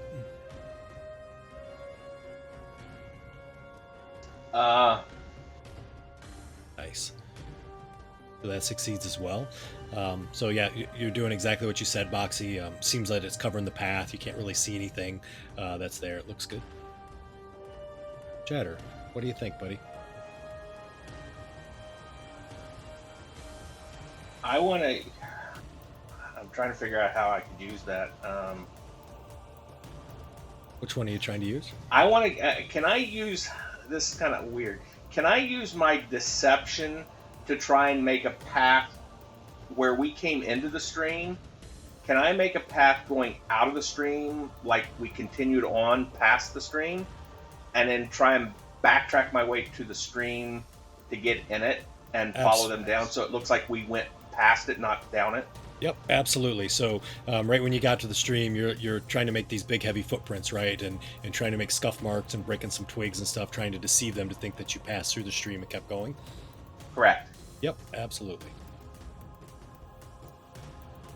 Nice. So, yeah, you see Chatter, he's broken up some limbs, and he goes quite a distance, probably 60, 70 feet, and it kind of opens up into some open dirt land and whatnot, and you feel pretty comfortable with that, Chatter, as you do that. So that looks good.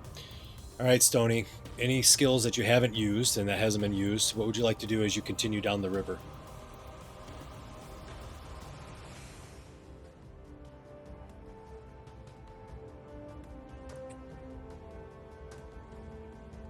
I guess I'll use my athletics to try to jump from stone to stone. Gotcha. Yep. Yeah, trying to make sure that there's not footprints and to kind of help with that. Yep, absolutely. Go for it. Yeah.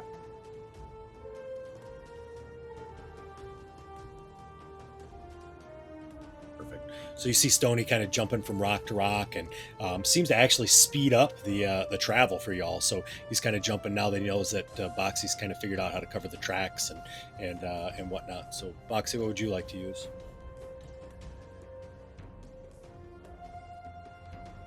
So I can't use the same thing that he used. I've got to use One other something different. If you would like to pass it to Chatter, he can. You guys only need one more success, so unless you fail and then somebody else. I'll pass to Chatter if he's got something. I'm still looking Alrighty. to see what would make sense. No problem.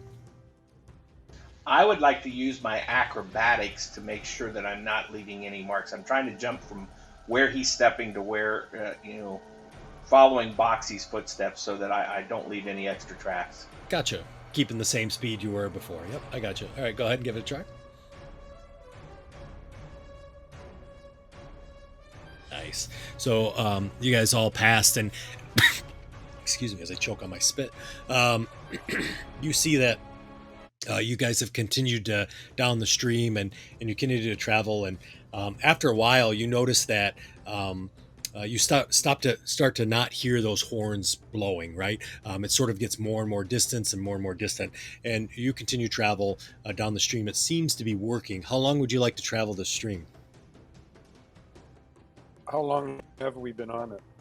I'd say probably about an hour now that you guys have been traveling down the stream. I'm gonna stop here and say I think that's long enough. Let's try and get into the forest and maybe find a sheltered spot to camp for the night, because we got quite a ways to travel still.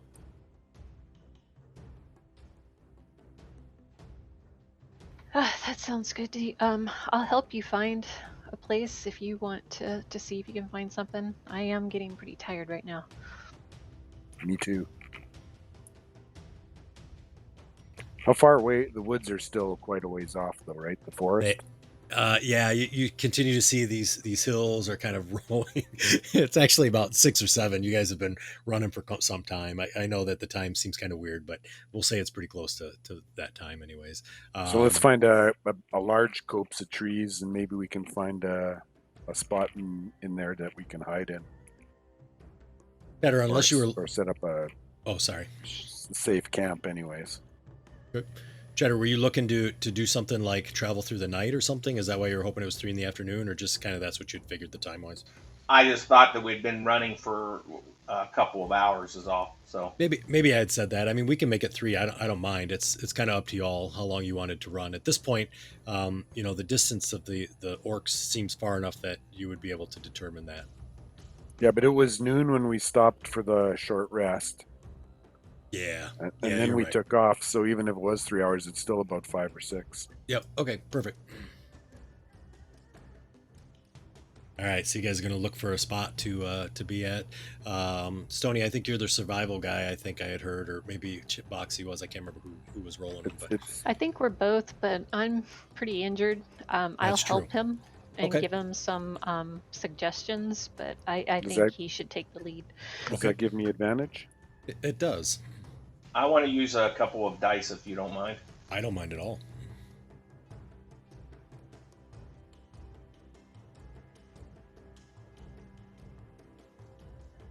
Yeah, so Stony, you look around and there are some copses of trees, but they're pretty small on this part of the hills, and there's not great cover. But when you look around, there's really not any great cover here. It seems more barren here. You don't know if there's a strong southerly wind that blows up from the Bandit Wastelands that causes this issue. But you find a spot, but it's not perfect. That's for sure.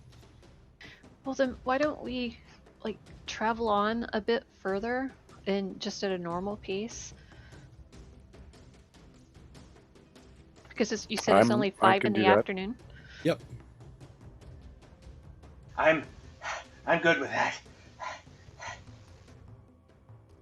We'll head towards the forest, so I guess, is that east? Yeah, that's east. Yep, exactly. Or is that west? That would be We'll head east now. east. Yep. Okay. So you're going to continue to head in that direction. Perfect. Away from the sun. Good idea. So you continue to kind of go up and over the hills as you do, and continue to kind of travel. Chatter, can you roll a d20 for me? I'm going to hang back about 30 or 40 feet to try and listen for any movement behind us. Perfect. Sounds good. And you just want a d20? Yep, just a straight d20.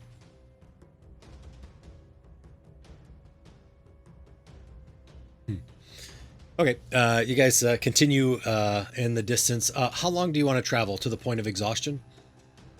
Like not being exhausted, but to that point? No, yeah, just until it's dark so that, we can... Gotcha. All right, so you continue to travel over the hills. Normal speed now? Yes. We should stop if you guys see a good place to stop at. Okay, I agree with that. Alrighty, gotcha. So I will have you, Stony, roll again for survival. You can use Boxy for advantage if Boxy's okay with that. Yeah, I'll be consulting with them. Alrighty. So the way that's going to work, you can roll. Oh, yep.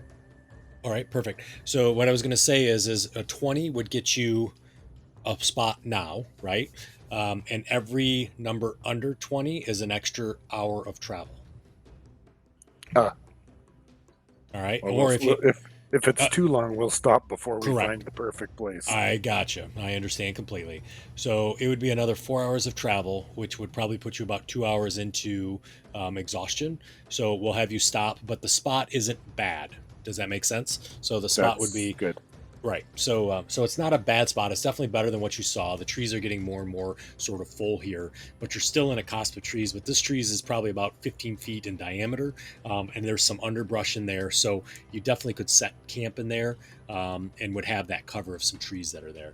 You do notice that the hills are getting less and less, peaked, like where you go up one side and down the other, and they're becoming more of like a rolling hill.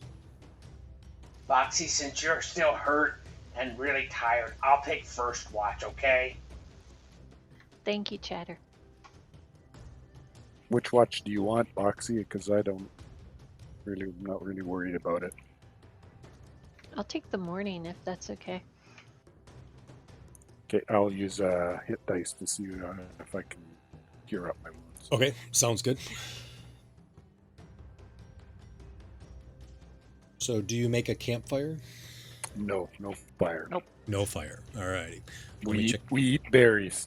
Gotcha. I'm gonna check the weather. I use some of Stoney's hit dice to recover hit points. All right.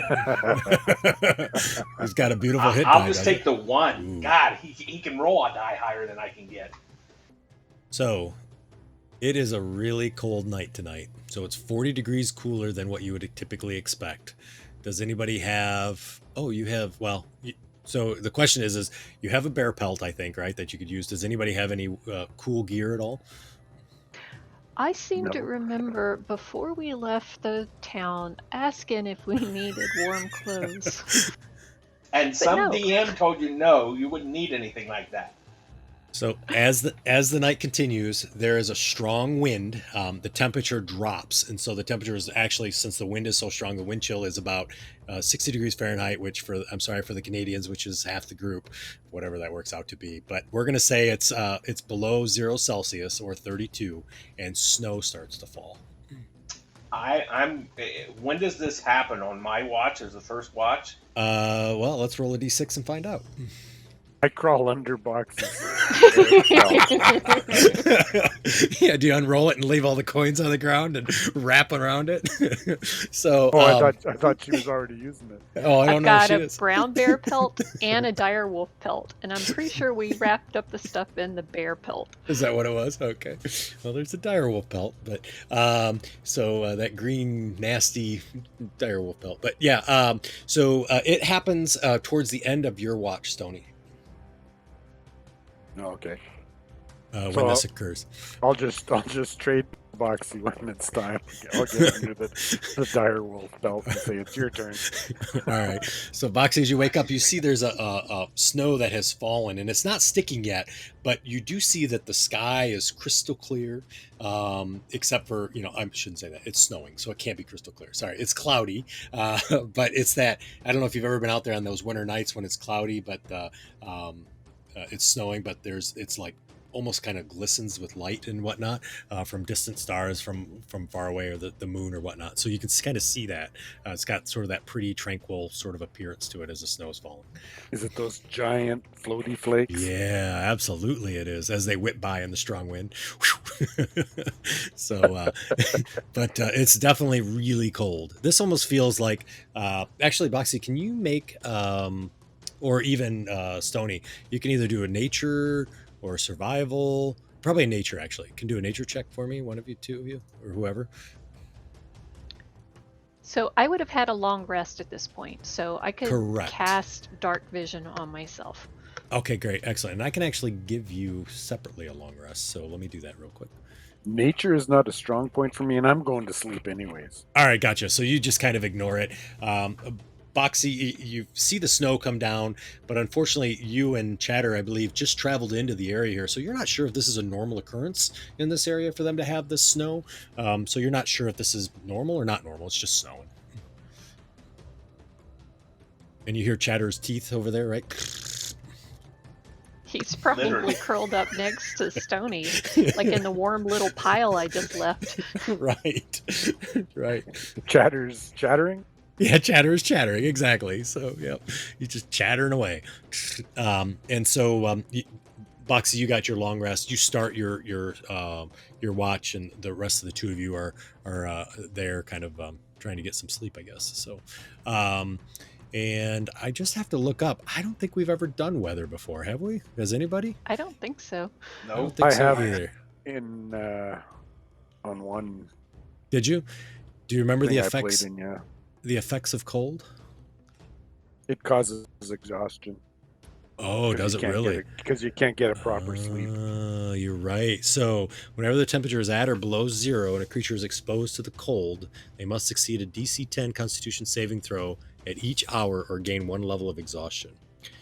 Okay. So you'd have to be wearing thick coats, gloves, and the like. So, all right. Box, you cast that dark vision. You're at the end though, right? So, okay, gotcha. So you're able to, you now can see everything is in grays, right? But you can see way farther than you could before. It's still nighttime, right? It is, absolutely. Yep. You still got a couple hours of night. So, yep, 100%. You got that pre-dawn sort of dead Yeah. hour time, right? Yeah, that really hard, that 4 or 5 o'clock time. Oof. Hard Rough. to stay awake. Oh, Yeah. it's horrible. Yes. Really rough. So you're there. Graveyards suck.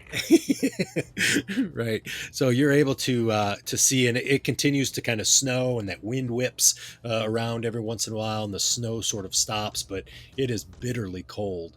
And you kind of see the sun is sort of rising, and then it sort of disappears behind a cloud.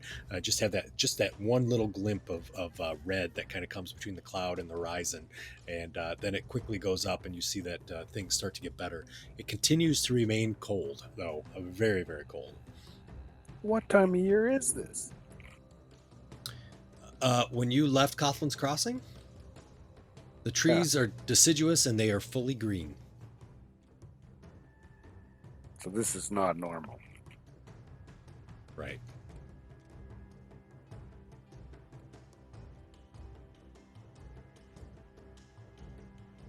Oh, sorry. The rest of you finished your long rest too. So let me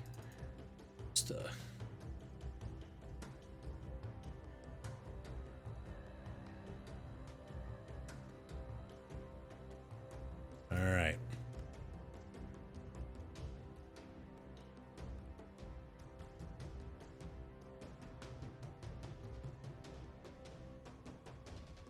Well, I guess we're going to be in trouble for the rest of the. Like, how cold is it now that the sun's come up? It just came up for a second. It's now behind clouds, so it's still cold. Like below zero? Yep. Well, I guess we're going to be pretty tired by the time we get to Coughlin's. Let's go. So if I wrap the pelt around my shoulders, will that give me some protection? Yeah, it would. I'd give you advantage on the roll. Awesome.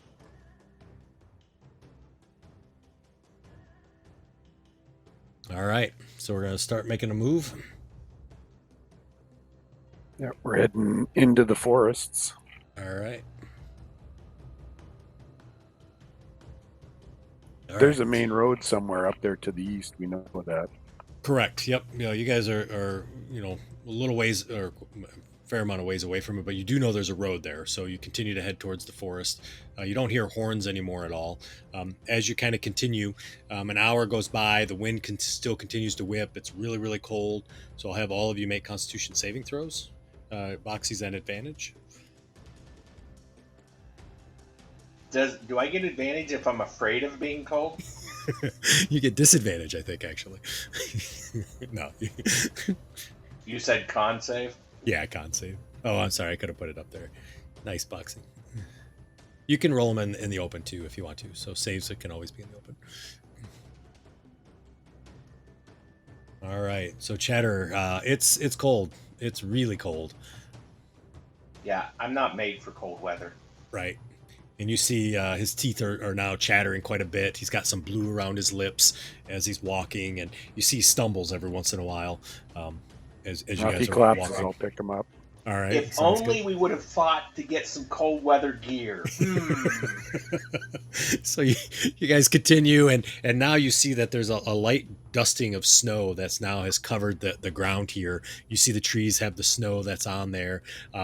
And unusually, you don't see any wildlife anywhere as you're traveling through this. You don't see birds. You don't see any animals going across. You don't even see like little lizards or anything like that. It is like you guys are coming across here.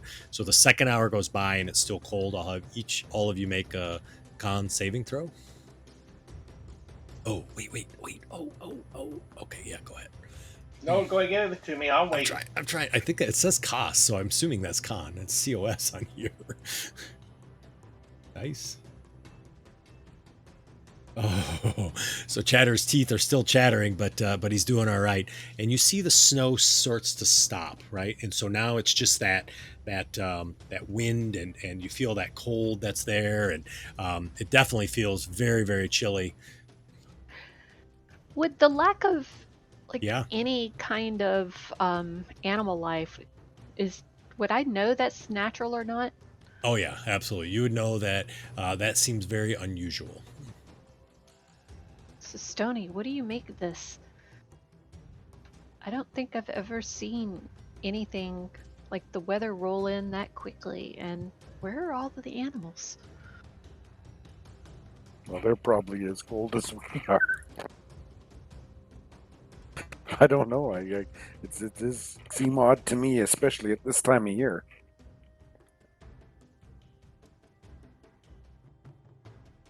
So as you continue, you do see that. I've never come across anything like this.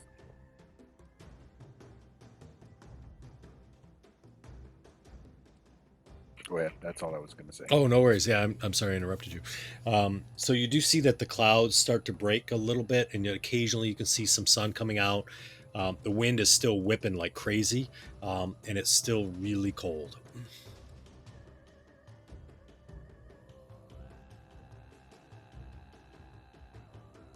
Continue on, I assume? Yep. All right. Another hour goes by. No more snow is falling. Again, you see breaks in the clouds. I'm going to have another constitution. Oh, yeah. Sorry. Forgot. Another con saving throw. All right. So you guys continue through again, teeth chattering, but you're doing okay as you walk, and you slowly start to feel that the temperature is starting to rise.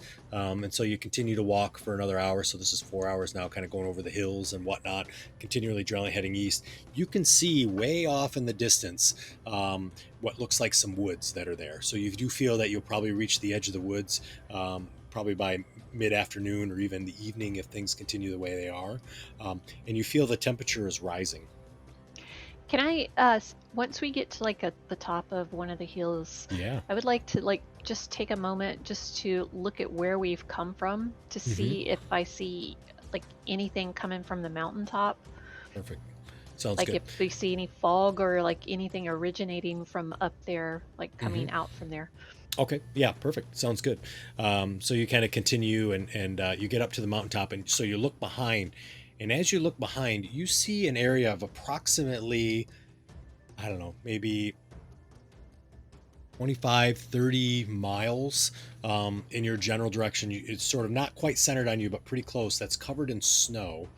But you see up to the north or the northwest, kind of back to where the castle is at, you see a very large, ominous sort of black cloud, just sort of just this huge cloud that's just sort of sitting there. And you occasionally see lightning kind of striking through, but no rain coming from that cloud.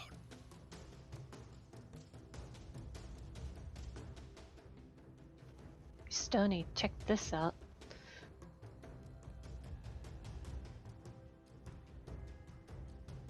So, Stony, you kind of see the same thing as you look in that general direction. I'll roll a survival to see if I think it's normal Okay, yeah, that sounds great. or natural. It's up to you, either one. Doesn't look natural to me.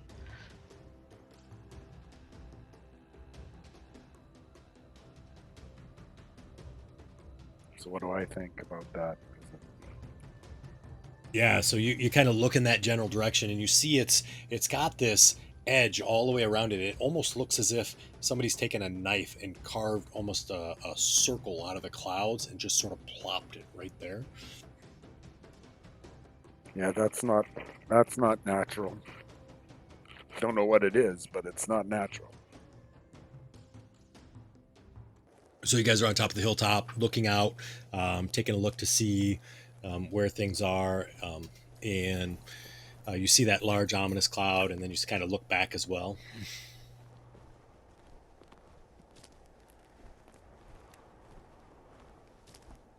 But we don't see any orcs in our direction.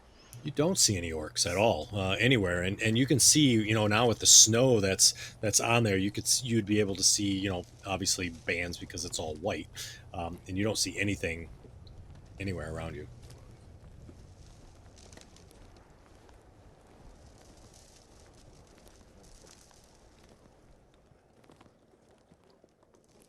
We'll put you on top of this mountain here. What time is it? I think it's about Yeah, we're gonna it's say early, right? Yeah, it is like 11ish in the morning or so. 10 in the morning probably. Well, let's keep going. I agree. There's nothing we can do about what's behind us right now. How tired is Chatter? So Chatters has normal speed. He's able to walk. Unfortunately, though, you do see he kind of stumbles. He's not very quiet, even though sometimes he's not quiet before. He seems to be, a little bit more careless, I guess, with his walking that you would have noticed before. So he's got one level of exhaustion. He's disadvantaged on checks. So I'm good to go, guys. He's walking noisy, but he's not talking as much. yes, exactly. I do believe that at one point in the past, Boxy told you that you tell him to be quiet. He's going to make noise some other way.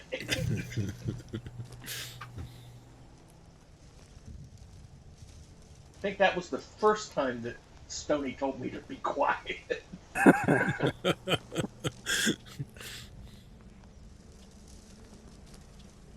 Let's keep going till either I got to carry Chatter or we get Okay. somewhere. Gotcha. So you guys continue to travel, and again, the hills are less up and down, strenuous sort of travel. So you do get to the edge of the forest probably around, I'd say probably early afternoon. So right around, 2ish or 3ish in the afternoon. This forest, as you get close, Boxy, obviously you're very familiar with forests. You see that it's a very dense forest. The trees are very close together. There's a lot of brush. It's very dark inside of this forest. You do hear obviously bird sounds and whatnot, but you notice that it's a very old forest. It's very packed in densely.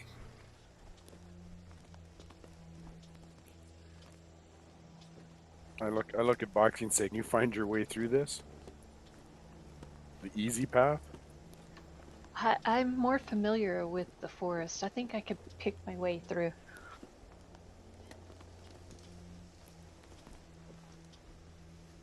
So that's what we do, I guess. Alrighty, gotcha. So you kind of continue through the forest, and Boxy, as you do, you see that you're able to kind of find your way through, but there's real large brambles. I mean, the brambles are taller than what you are actually, and you notice that this area of the forest doesn't appear to have been traveled by any sort of humanoids in a very long time. You see there's little game trails and things like that, and you feel the forest feels almost as if it's suffocating to you, Stony. I mean, it feels really sort of claustrophobic as you see you go around a tree and there's another tree just a couple feet in front of you, right? A tree trunk, and then you go around that one, and it's just kind of like winding through this forest. Oh, perfect. Thank you. So yeah, so you're able to move through at a speed, but it just feels very tight. Thank you for showing that to me.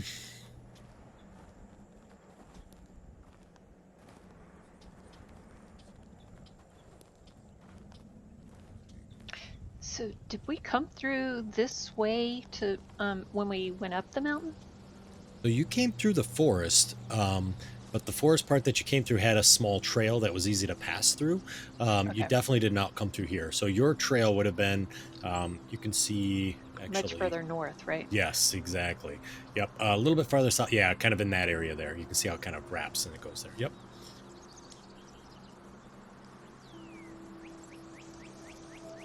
So we're hearing animal sounds and birds, You are. things Yep. like that. Yep. You hear birds and chipmunks, and you hear little things scatter through the trees and the brush and things like that. So it sounds normal. It just feels super sort of claustrophobic, and the trees are packed in very, very tightly.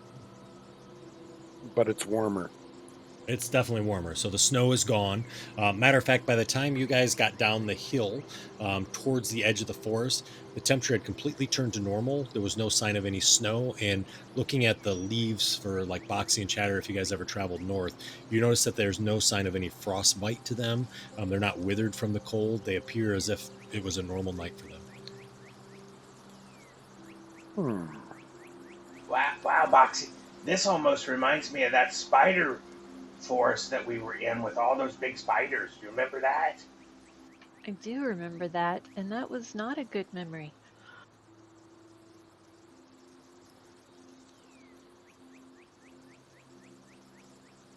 I remember having to cut you out of one of those webs. Oh, yeah. And I'll start telling Stony all about that adventure that we did. I love it. Do I have? I pick Chatter up and head back to the cold area. It sounds good. No, I don't. All right. So you kind of continue to travel, and oh wow. Okay. All right. And all right. Does somebody want to roll a percentile dice, or you want me to roll the percentile dice? I don't want Stony to roll it. What are we rolling? A percentile dice? I don't care, Boxy. Go ahead if you want. No, you can go ahead, Chatter. All right, I'll roll it. All righty. Do I roll it where you can see it, or just roll it? Where I can see it. Yep, just roll it out on the chat there. You want above 50. Yes. Nice. All right, so you continue to kind of travel through the forest, Boxy. As you do, you feel like you have a general idea. Obviously with the trees that are there, you can sometimes see a little bit of sunlight that comes through. You feel you can see the moss on the trees and things like that, so you can kind of tell which is the north and kind of keep your compass going. And at about right about the time when you guys would reach the edge of exhaustion. You are still continuing through the forest, but you feel like you're getting close. You're almost to that road. Just around the corner, it feels like. Just Well, I think another we should 3/4 mile. probably stop here before we get on the road if we're all pretty tired. What do you think, Stony? I think that's a good idea. I feel comfortable staying in the forest. If Alrighty. you're comfortable, I'm comfortable. I'll start looking around for a spot. Yeah, sounds good. So just looking to see what other cool things you can do with your skill here. So I keep telling that story to Stony, even if Stony doesn't stay around to listen to it. Right? And I'll About the just, dark forest. shake my head, yeah, yes or no in certain spots when it gets like too elaborate. I pretend I'm listening. All right, sounds good. So Boxy, you're able to, if you want to, why don't you roll survival with advantage?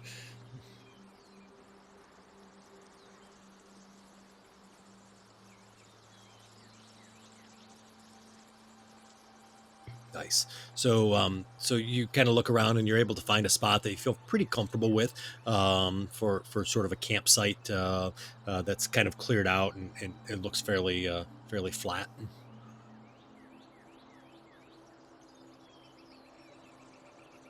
You all sort of set up camp. You're able to find some food. It's very easy to forage and find some small game if that's what you were looking for. Do you start a campfire here?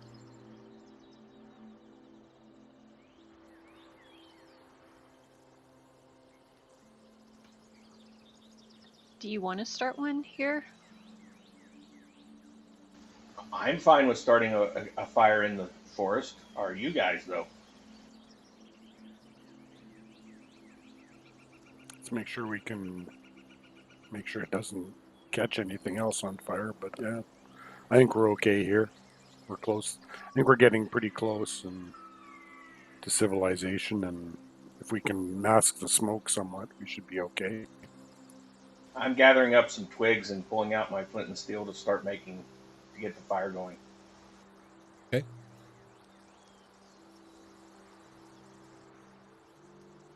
Alrighty, so you get that together, and you quickly strike up a small little fire that's there.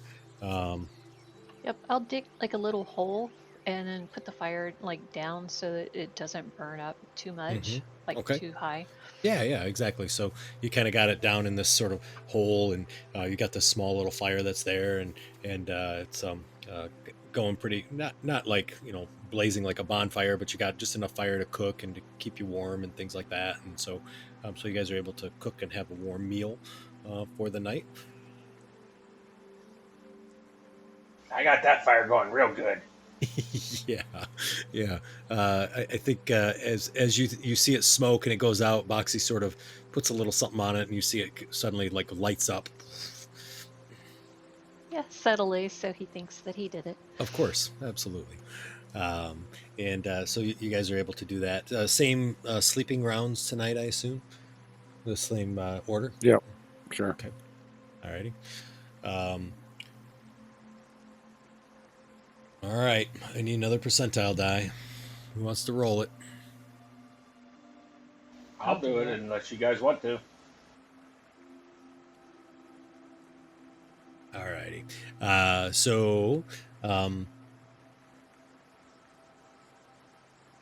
Stony, you're able, and Chatter, you're able to get through your watches. Boxy, you've got the kind of the late night watch again, and as you're having that late night watch, you feel at home, right? I mean, it feels really good to be in the woods and out of those damn hills and off the dirt and whatnot, and you feel at peace as you're sitting there. Don't even feel like you need your dark vision, right? Right. I mean, you got it figured out. You're back home, so you are able to get through the night without any issues, and you all get long rest, and your exhaustion goes away, Chatter.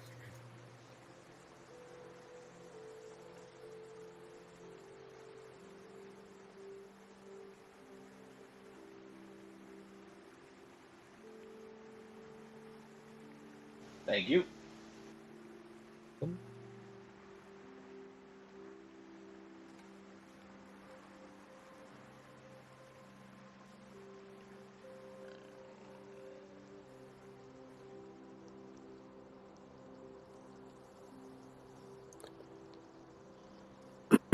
So I say I guess let's get going. Let's get to Coughlin's Crossing today.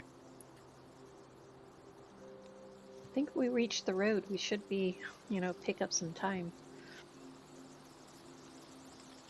Are we most of the way through the woods now? Yeah, you feel like it, right, Foxy? Feel like you're right around the corner. Yeah, right around the corner. So, Chatter, how fast can you go? Just normally? You mean my normal pace is 25 feet. Okay. But I can do that 3 times.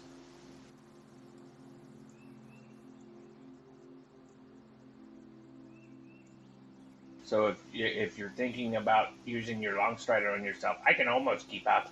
I'm sure I can.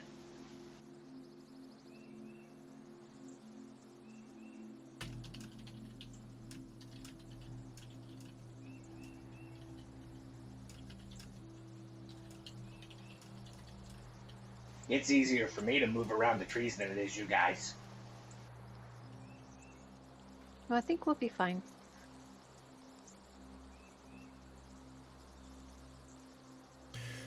So you all going to continue to move forward? Yep. All right. So you guys, you all continue sort of up the through the guidance of Boxy through the trees and whatnot, and you do come out onto the road. And so you see the road is there. The road doesn't appear to be. You don't see anybody traveling on it before you get onto it. You can clearly see which direction to go, and you recognize that you did come out of the woods, but you're still not as close to the to Coughlin's Crossing as you had thought. You still have a fair amount of distance to go. Probably can get there by the day, though, by the end of the day, especially since you're traveling on the road. Are we going to make it there in time to get on across the ferry? Because you know he won't run after dark. That is true. Doesn't everybody use the... Use the what? Isn't this the river we crossed where the guy says, just look over there, there's a bridge? Yeah, but the bridge was destroyed. Or is that another river? No, you're right, but there was pilings, right? There was it was just the pilings of the bridge. There's no bridge there. Okay. It was an old bridge that's gone now. All right, so you guys continue on the road, and you see that it kind of goes over some rises, and it kind of drops back down again, and sort of has these curves and whatnot. You continue to travel. You don't really see anybody as you're traveling, and you travel for several hours and continue to kind of go up these small rises and descend down into these even some like groves and things. And as you kind of come up a rise and come down, you see that there's this shallow dell of the road. It's kind of a widened out area of the road, and you see off to the kind of the south of this, the road is sort of turned towards the north a little bit and kind of jags back down again. You see there's an abandoned farmhouse that's there, and it's partially visible, and you kind of saw it as you were traveling before in the past, but this time, as you kind of come up, you've passed lots of these before, like farmhouses, little buildings, houses, things like that. But something here doesn't seem right. Seems weird. Like something's not correct. Not a place. What's my danger sense telling me? Not good. Something's weird. You know, guys, if I was doing an ambush for somebody, that'd be a great spot to do it. As he says that, you see a glimpse, just a glint of mail through the brush on the side of the road, not too far from you. And you see that there looks like there's some sort of something sitting there in the weight, and as you peer through, Stony, you see at fairly close to you too, about 10 feet away. You kind of look and you see there's this tall, hairy humanoid that's kind of hanging out in this bramble that's there, and their mouths are wide open and they have very flat faces, and you can see they're just kind of watching. He's just kind of watching you as you walk up. He's only 10 feet away. Yep. I'll move into range. Alrighty, sounds good. So you kind of step up towards him. And he doesn't do anything? Yeah, he does. So immediately when you step up, you see he sort of stands up as well. And you immediately recognize him as a hobgoblin, and he's wearing full armor. I guess we'll roll for initiative.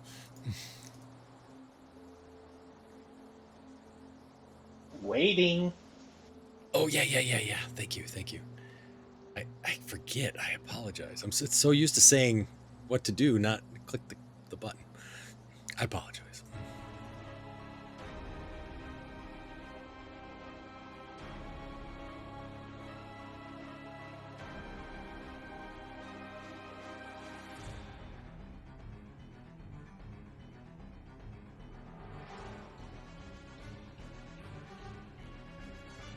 All right. So Stony just stepped up there, didn't say anything. Have I noticed this guy? He stood up, didn't he? Yeah, he stood up. Stepped Yeah, so out? yeah. You see him kind of stand up. He was sort of crouched under, and you see he pops up out of the bramble. You can just see his shoulders there as he kind of pops up and looks, and you see that he's carrying what looks like a long sword, and he has a longbow strapped on his back. Is But he we the only didn't one we see- see?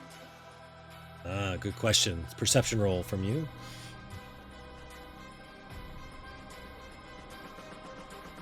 What was that, Chatter?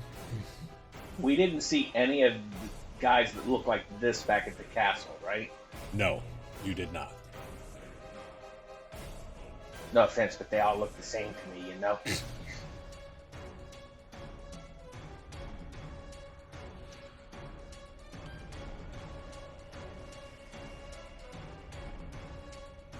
Boxy, he's the only one you see. Okay. I'm going to move straight up to him. Alrighty, gotcha. So you kind of run up towards him. Yeah, hi, how you doing? I'm Chatter, this is Stony, and that back there is Boxy, the bestest adventuring buddy in the whole wide world. Nice to meet you. He kind of turns around and looks at you as Stony steps up. The bramble is about chest high, so you do know that, if you're standing up in it, you definitely could see him. Chatter, I'm not sure if you went into the bramble, anybody could see you even if you were standing up. I am standing up. Oh, yeah, sorry. No short jokes here. What do you want to do So there, I'm Stony? looking up at him in the bush, right next to him. So I'm looking up at him and saying that. All right, sounds good. And he didn't respond or answer or anything? He just looks at him. I don't know if I can speak to him. I'll just ask him if he speaks common. He kind of looks at you and he sort of tips his head a little bit. Just kind of looking. Oh, maybe he can't talk. Why don't you give me an insight, Stony? You guys know what these are too. I mean, you've seen hobgoblins before, so that's not anything that that you wouldn't expect. So,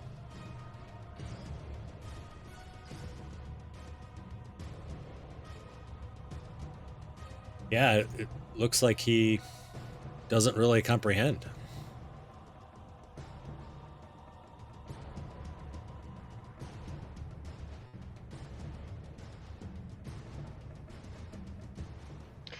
Do I know? Actually, it's Stony's turn. Never mind. No worries. We'll get you. Are you typing something to me? No, he doesn't recognize. It looks like he doesn't understand you. I'll hold both my hands up and say, we don't want to have any confrontation. So I'm just kind of giving him that kind of sign. Mm-hmm. Alrighty. So you kind of hold up the hands and say that, like, we're not going to do anything, right? Yep. Uh-oh. Right? Boxy.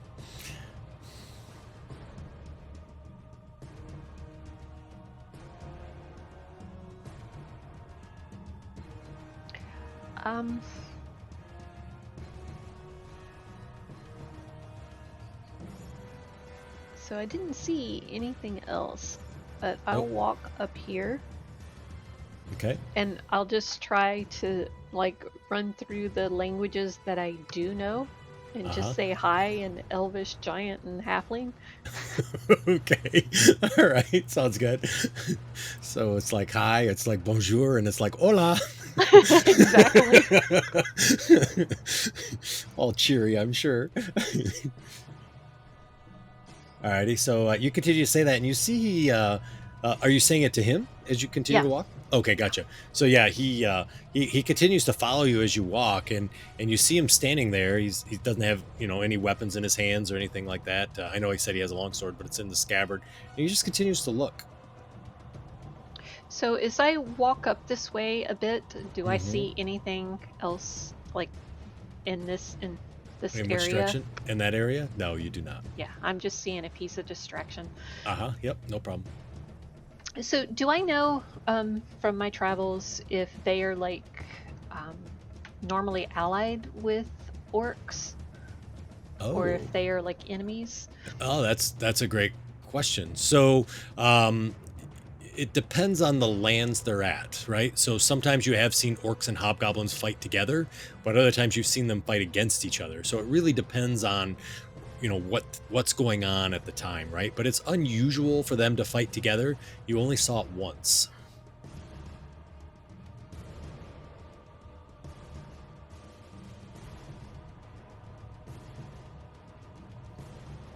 Okay. Well, I'm not going to be aggressive. I'm just going to like kind of be vigilant to make sure that there's nothing else coming out of the deep brambles Around you. Yeah, so you're kind of like eyeing around everything and whatnot.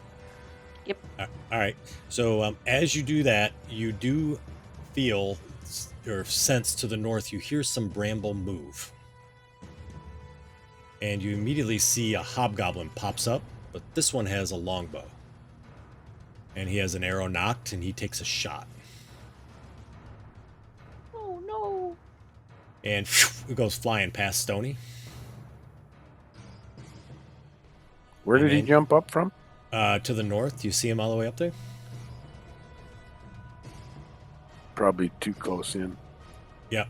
The arrow's pointing at him. He's all the way up to the northwest, about, I don't know how many, what's that, 45, 50 feet away from you? Here, I'll spin him. Oh, actually, here, Brian taught me something cool. Okay, I see him. All right. And then another one comes up over the other side of the road. And he has a longbow too and takes a shot. And this one's at Boxy, and arrow goes flying by Boxy as you duck just for a minute. And another one comes out of the bramble, stands up. Takes a shot at Stony. Ooh. This is why we kill everything we come across.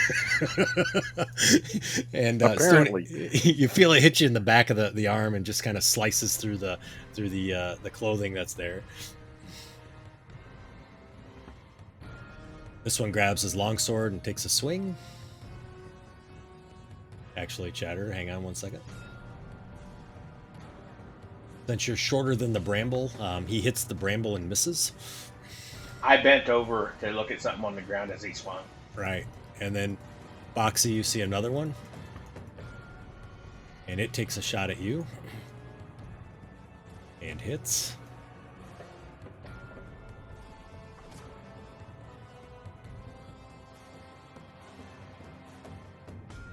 And one more.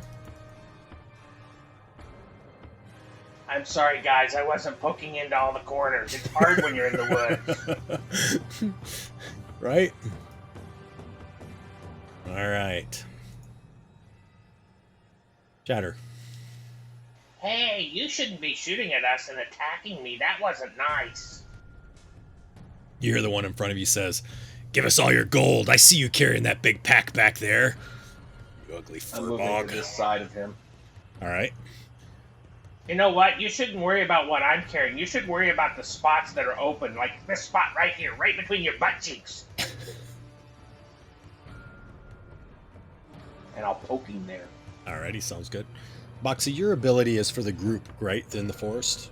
For difficult terrain? Yep. Okay, gotcha. So yeah, you're able to move through there without difficulty?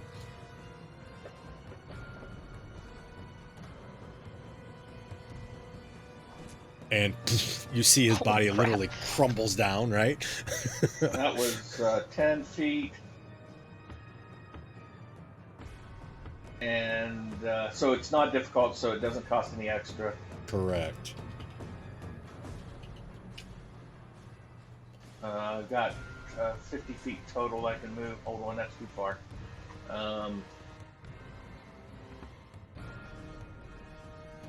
Let's start over. Take your time.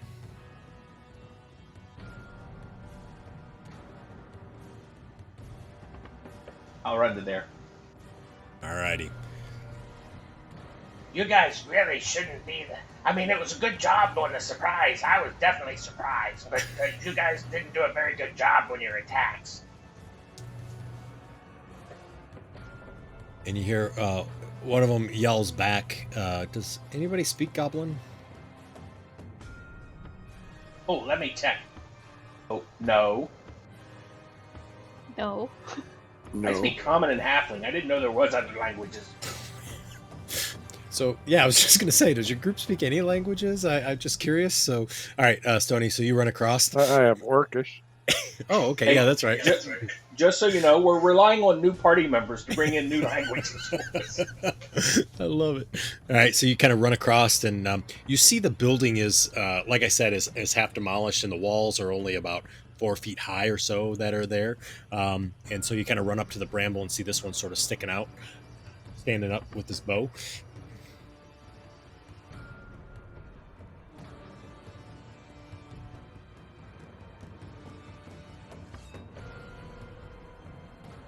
Nice, that's a hit.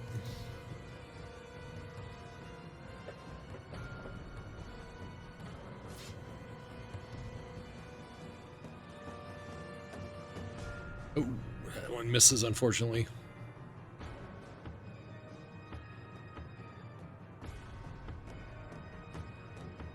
All I right, will shoot Boxy. at the one in front of.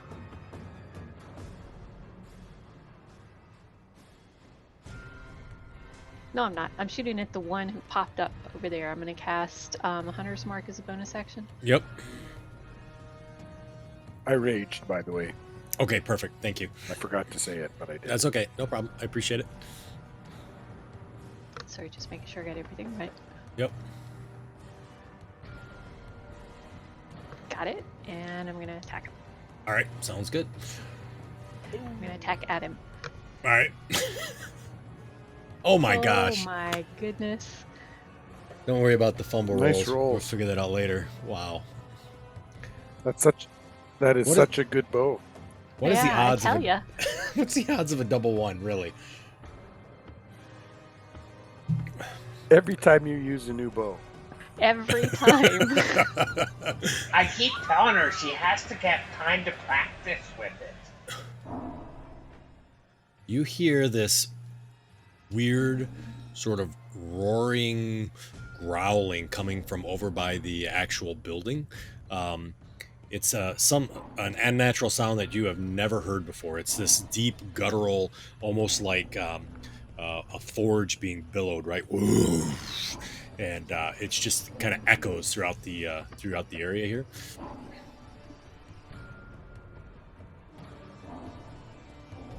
All right, I had to see who it was and where they were at. He takes a shot at Chatter.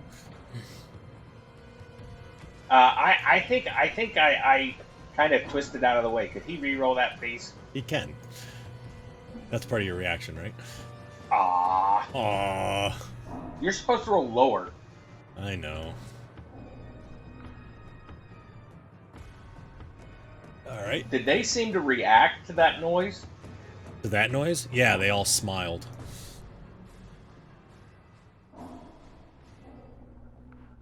This one drops his bow and pulls out his longsword, and you see he kind of pushes his way through the bramble. That's 10, 15, 20.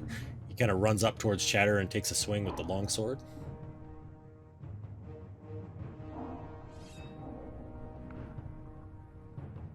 Just because I'm short doesn't mean you have to. Oh, hey, I would like to use my ability to half that damage. Okay, cool. Oh, Sounds never good. mind. It's a reaction. Sorry, I forgot. Oh, that's okay. No worries. So this one also drops his longbow and pulls out his sword, seeing that you seem to be a little bit more capable, and he takes a swing at you, Stony,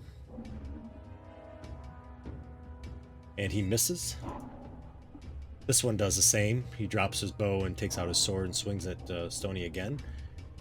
He hits, and Stony, you see that as he does that with his colleague behind him, and they're fainting and whatnot, it opens up sort of your defenses. You're just not used to them working in tandem, and it actually does more damage.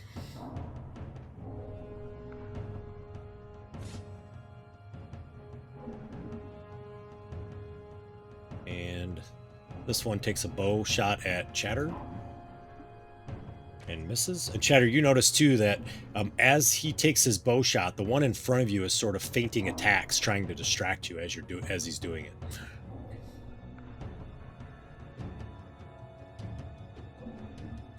Chatter.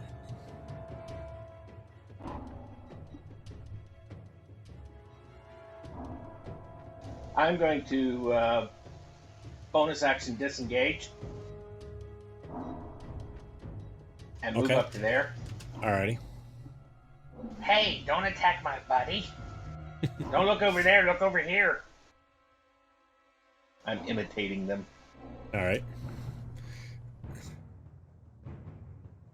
Ooh. Ouch. That sucks.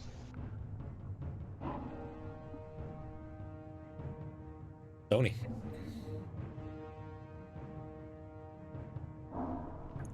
Well, I'm sure happy to see we're all attacking different people. I got in there for the advantage. Setting you up. I turn around and go after the one that was behind me. All right, sounds good. Oh my goodness. Well, I Supposed to roll didn't with know we were advantage. going to keep missing, I'll roll Stony. that again. All right, sounds good. Oh, there you go. That works. Good. Advantage worked. It did, right? Oh, twos. Oh, all right. So you slice through them or cut them at least Okay, a I little still have bit. another attack. Okay, cool.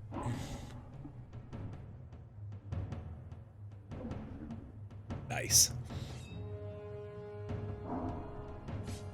You take him down. When I say, see what happens when we work together.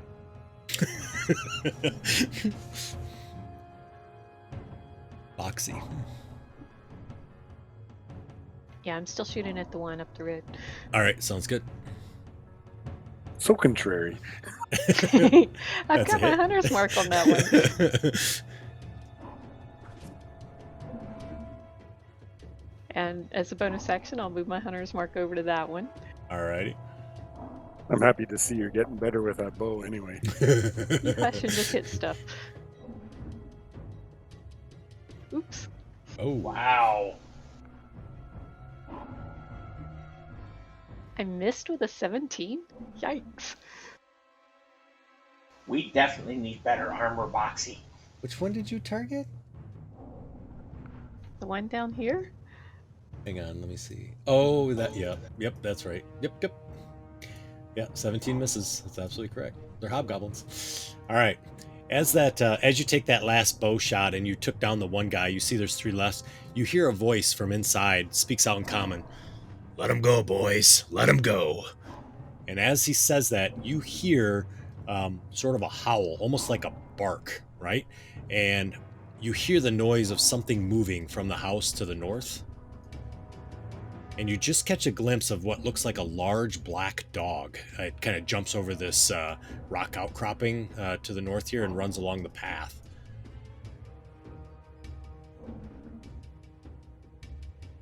And you immediately, Boxy, see it come around the corner. I didn't change the name, so you're going to know what it is. And you see a dog, and there is literally like fire dripping from his mouth as he's running around the corner. Should have worn the brown pants. And he immediately double moves and runs right up towards Boxy.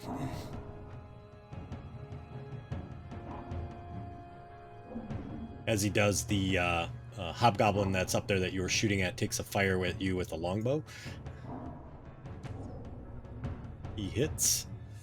And of course, with the dog coming, it sort of throws a distraction and opens up you to more damage. Oh! And your hunter's mark drops off.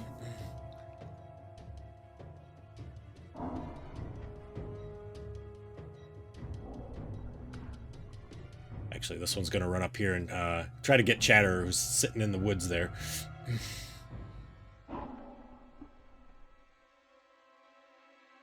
He hits. He has advantage on that?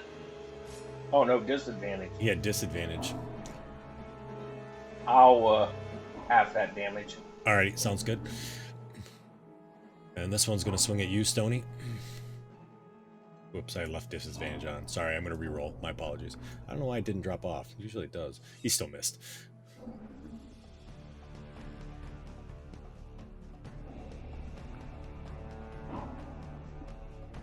Oh, I did that wrong. 1 second. I apologize. There we go. Alright. As that happens, you see a hobgoblin sort of comes around the corner by those rocks. You can see over the brush and whatnot. You can see him walking over there.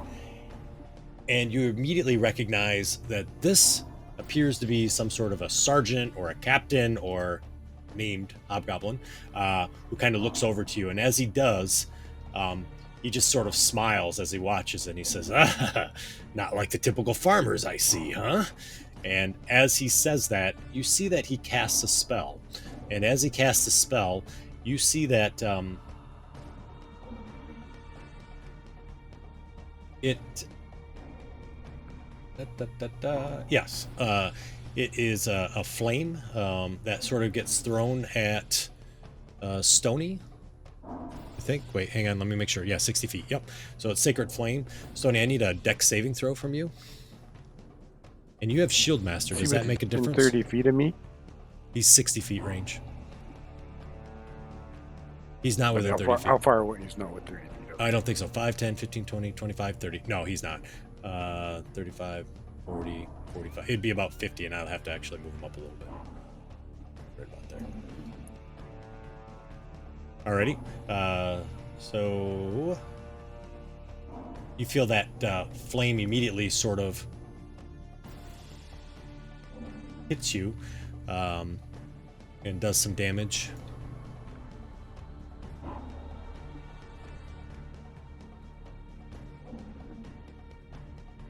One second. Sorry. Bear with me for one quick second.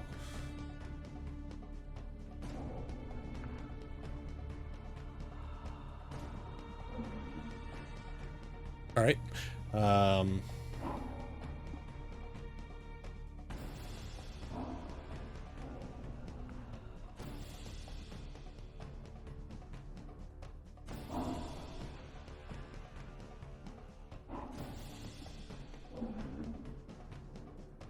You see another dog goes bounding a bound and does a double action, is coming around the corner too. Chatter.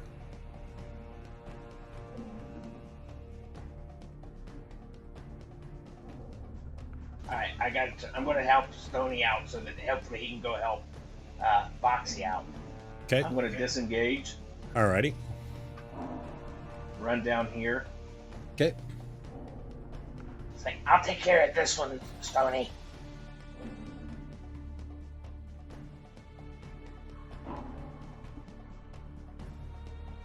Is that 7? It's 3. Oh, it's Number 3. 3. Yep, that's okay. Yep, that's a hit.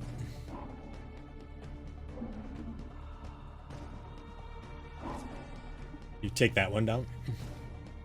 Yeah. And then 5 more feet of movement to move up to there. Alrighty. And that's it for me. Okay. I'll go to there. Okay.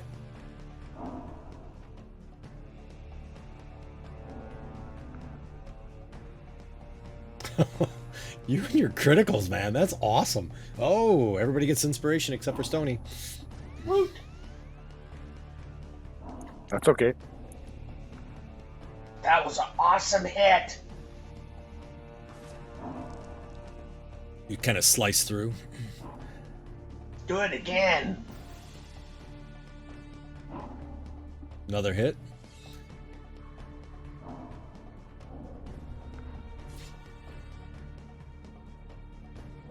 Boxy. All right, I'll drop my bow and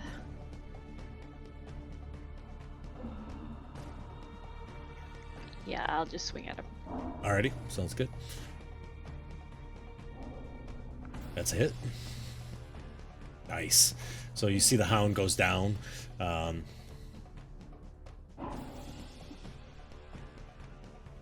Now I will step up to there and take my second swing at him. Okay.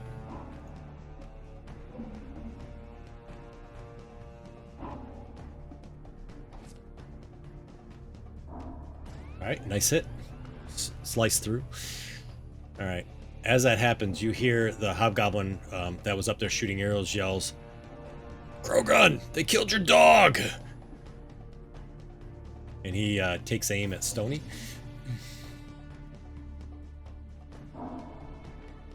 And misses. You suddenly hear this loud roar come from inside the building that's there. And you see a hobgoblin. Looks to be is very muscular. He's got huge arms and whatnot. Comes running and he bounds over this wall.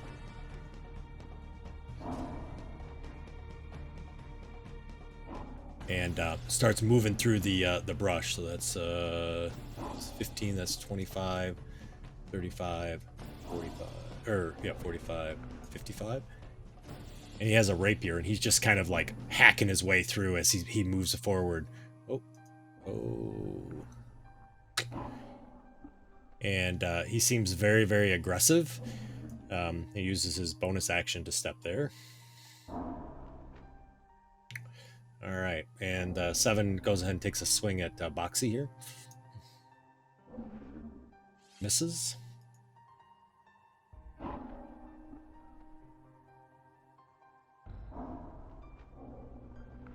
Tyler steps into the brambles there. Cantrip he cast last time. He's going to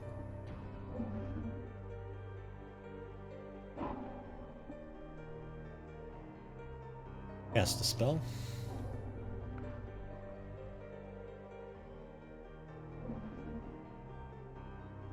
And you see a shimmering weapon appears next to Stony. I'm going to use this arrow. That's his spiritual weapon. And it attacks. And misses.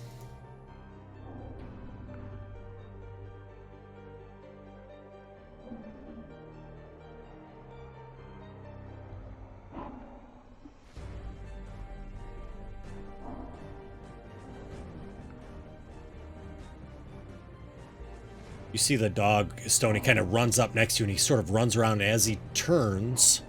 Actually, no, I'm going to put him right here. You see he opens his mouth, and fire comes shooting out. I need a dexterity saving throw. And it goes like... Let me see. So this one happens within 30 feet of me, right?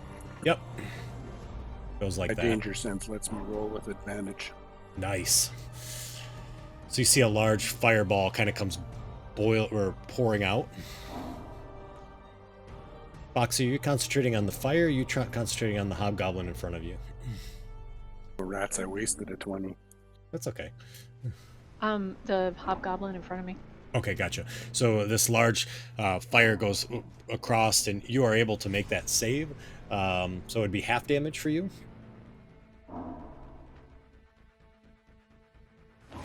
How big was the cone? 15 feet. So it should be half-half, right? Is that how it works for you? Yeah, because I partially resist. It Yeah. did it. Yep, it did. Yep. So it'd be half-half. You're absolutely right. So you see that large fire breath kind of spits out towards you. Chatter. All right, I'm going to bonus action disengage. Alrighty.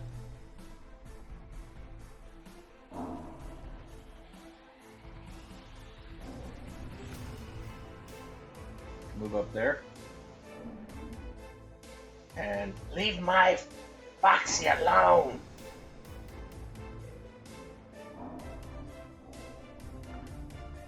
is that number 1 there or 7? That's 7.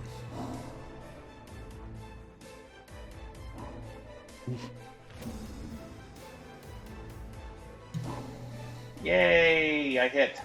Yep. And it re-rolled your 1 too. I saw that. Nice. You dispatched that one. And that's it for me. All right. I told you to leave her alone.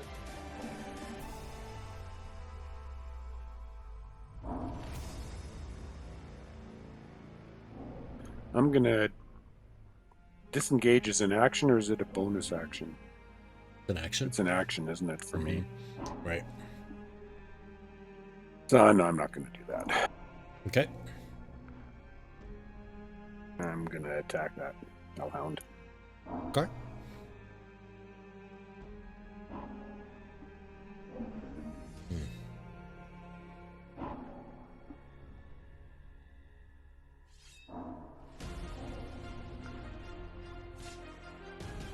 Nice damage. Nice job. Foxy. Can I pick my bow up? Yeah, you gonna run over there? Yep.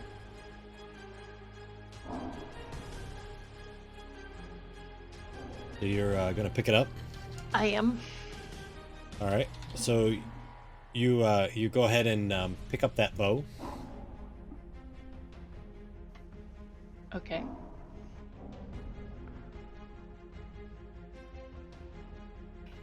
And I'll shoot at the... Actually, I'll Hunter's Mark again. Alrighty.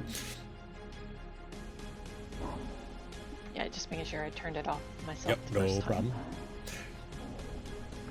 And I'll shoot at the one in front of Stony. Uh-huh. And I'm gonna hit him. You are gonna hit him. Awesome. Yep, that's a hit. I was getting ready to. Nice. So you see the hellhound kind of collapses over.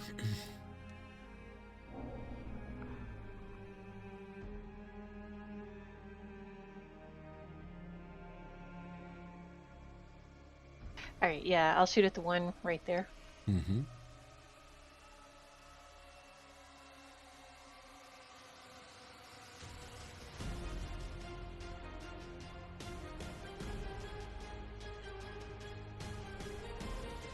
That one holds his action.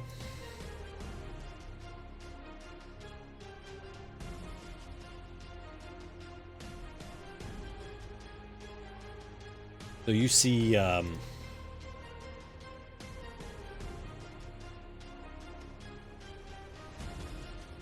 apologize, 1 second. You see the one that's there that's labeled Korgred. He just screams out in rage, right, as you kill the last hellhound. He's like, "You'll pay for this!" And you see he immediately bounds over.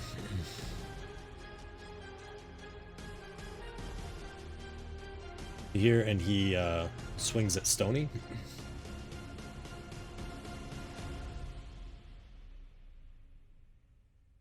I misspoke. He has 2 rapiers, actually. And with the first one, he swings at Stony and hits.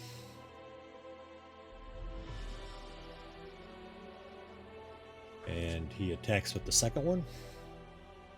Hits as well, as you see that the burning rage in his eyes. You've seen this, right? Because Stony, you're raging just as much as he is, and he's just like hacking at you. Whoosh, whoosh.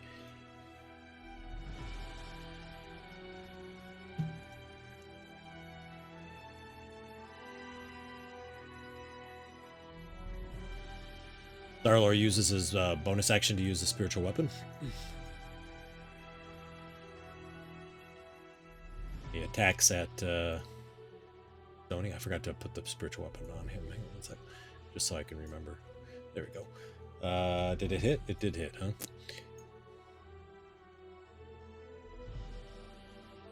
And he continues to move. That's 10, 20.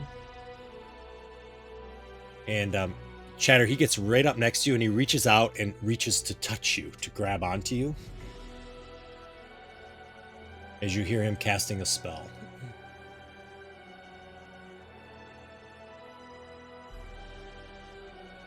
I would like for you to re-roll that, please. Uh-huh. So you try to dodge out of the way as he does that? You gotta learn to roll lower, Greg. Greg, lower. And you feel the life just sort of drains out of you.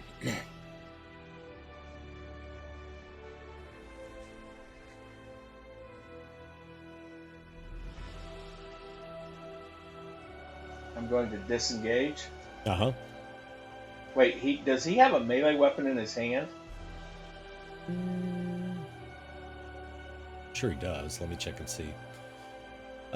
He does. He has a Morning Star. Okay, then I'll disengage. Okay. Moving over to here. Okay. I'll get him from this side, Stony. You get him from that side.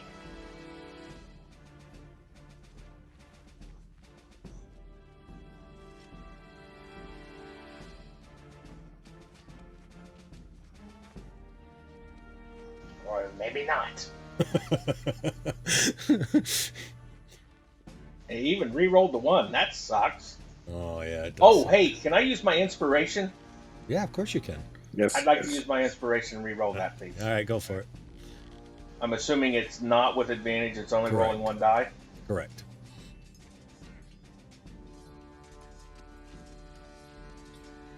There you go. You barely hit him. Barely's enough. I leave the criticals for Stony.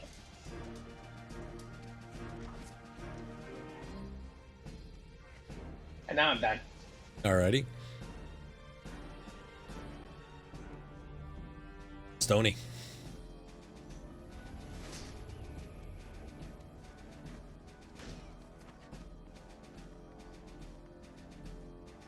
Okay.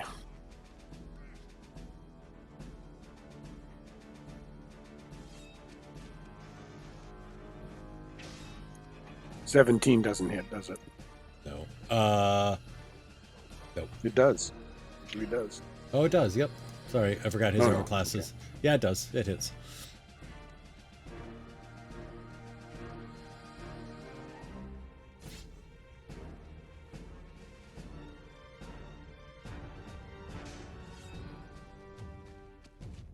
But 16 doesn't. No, 16 does not. Boxy. Move my hunter's mark over to him, Yep. and I'll fire it. Okay.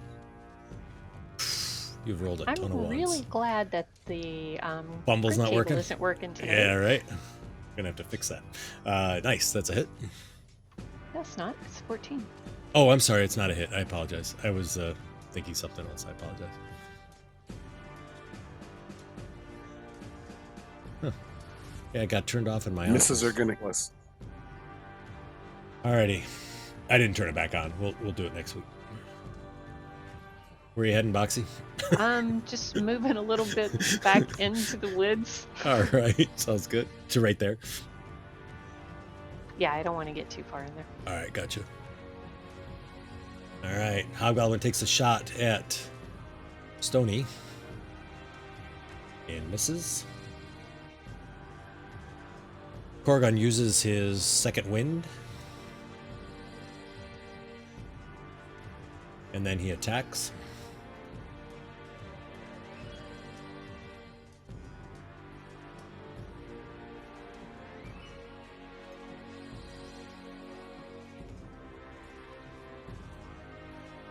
Misses.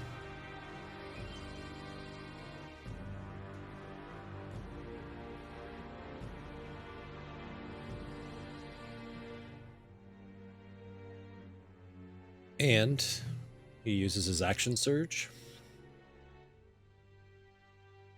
and attacks again. Oof. Tony, look at you, man. Standing right up to it.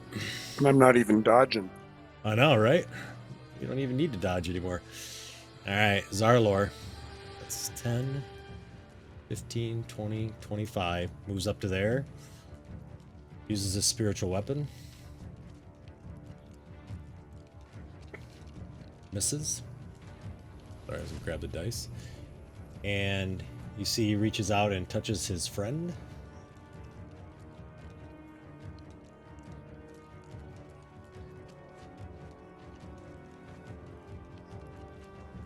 My kingdom for Mage Slayer right now. All right. Shatter. I'm trying to decide which one I think is more important to take out.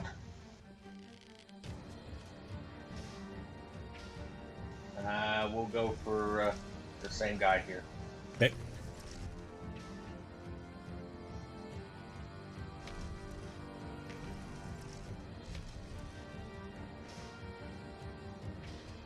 That's a hit.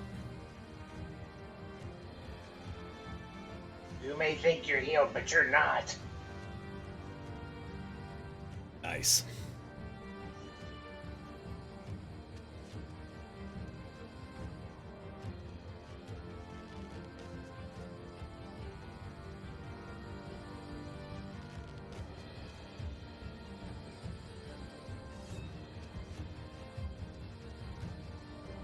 Nice. Oh, there you go. Good job. I like it.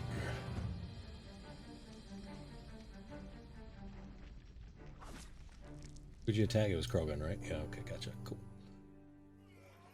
Yeah. Perfect.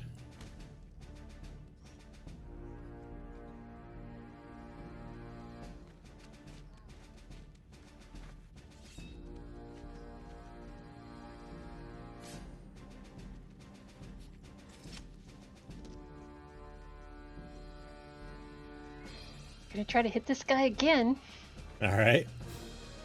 Oh my Very gosh. Nothing. Nice job. He's Wow. a crit magnet. Holy crap. Nice job. Nice job. So he goes down. He crumbles down. Oh, I will look, that's move another my- ally gone for you, buddy. That one went in one ear and out the other. And I'll move my Hunter's Mark to the other guy. Alrighty. Yep, that's it. You guys are on it now, aren't you? Nice. Spiritual weapon disappears. That's not concentration. Oh, thank you. I appreciate it. Never mind. Disregard. Did that with sleep too, didn't it? Now that I think about it, it's probably the way I coded it. Okay. So. Bend the knees, Arlor, or whatever your name is. Yeah. Right. Time to run away, you guys.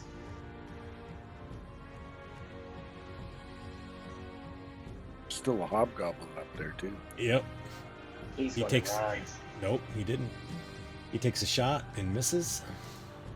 That'd have been a perfect time for a crit fumble on his part. It's all Right. Exactly.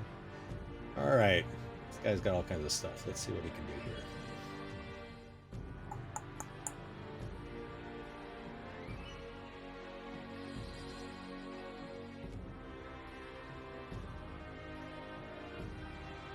Yeah. All right. So he he uses his spiritual weapon again. It's Stony.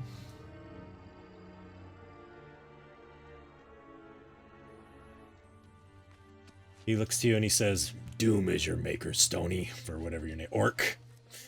And he reaches and touches you.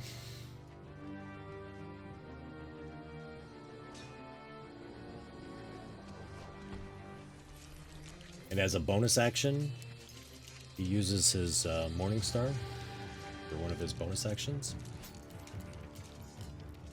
And misses. Chatter. Oh, look, you're still here. That's a shame for you, isn't it?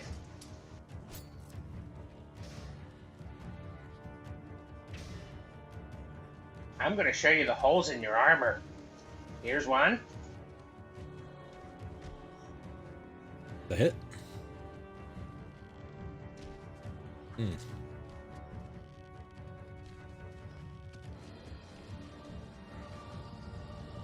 Tony.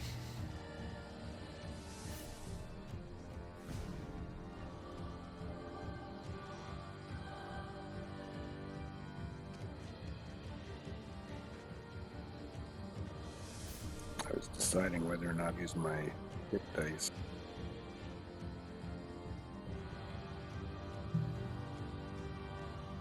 The hit. He says to you, he says, "Don't worry. The Red Hand will take care of you."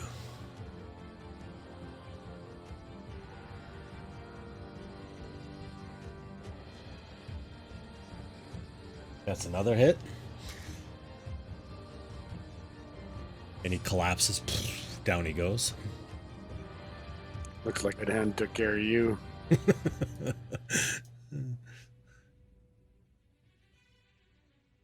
All right, Boxy.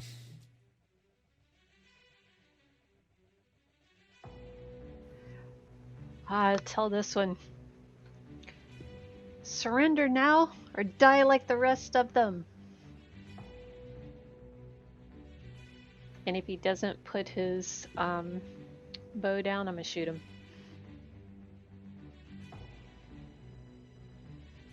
All right, why don't you give me a persuasion roll?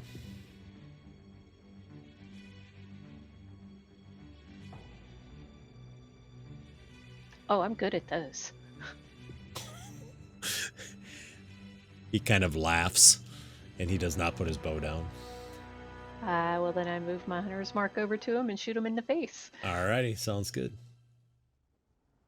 That's a hit. You see, he immediately throws his bow down and puts his hands up as you hit him in the face with an arrow. We need to question him, find out what's going on. Oh, I think I only had a few more feet to go, so I'll stop. Yeah. I think you moved 15, actually. So you probably have 15 more, but I'll move you there. So you continue to move towards him. You see he holds his hands up, and he looks at you, and he says, "What do you want, blue creature?"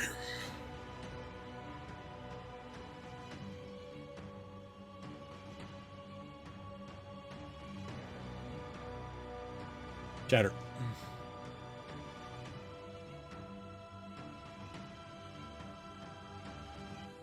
This guy looks like he's still kind of wheezing a little bit. Yep, little wheeze. I'm going to stab him. Alrighty, sounds good.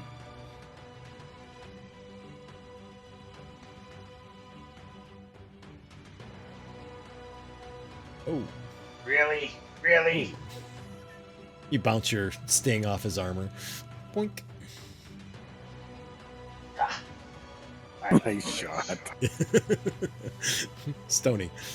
This guy's alive. I'll do it for you. That's a hit. Nice.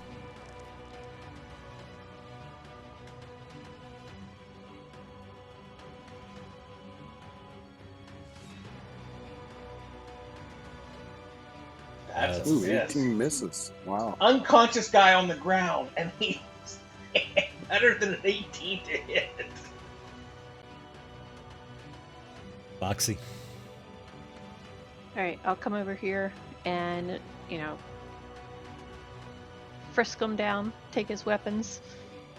Alrighty. So you take a long sword from him, and you take a bow from him as well, and he just sort of snarls at you as he comes over, and he says, "I think I ate one of yours the other day. One of your kind." I'll punch him in the face. Okay, what's your strength point? Your strength modifier? I think it's just 12, so it'd be 1 point. 1 point. So he takes 1 point of damage. You see a little bit of green blood drips down from his nose. All right, let's go. I'll like push him in the back towards. All right, he starts the rest of the walking. guys. Yeah, so he starts walking with you. Bring you to there, I guess. I think that's pretty close, or maybe it's here actually. All right, and yeah, he continues to kind of walk with you. Roll it in the open. All right, Chatter. Eye poking. Alrighty.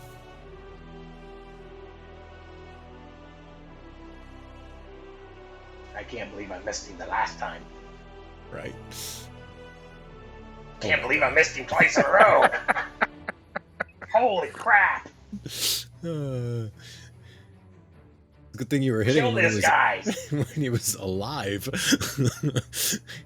All right, It Stoney. was easier to hit when he was alive. He was. Oh, another crit. Holy crap. Nice job, Stoney. Nice job. That's like 4 crits this combat for you. I man. love it. All right, so At he's least. dead. He's dead. All right, so you guys are bringing up your prisoner, bringing him over here, and obviously that guy's dead. I'll start We're gonna searching their take 'em. bodies and stuff. Gotcha. So Let's take him to town.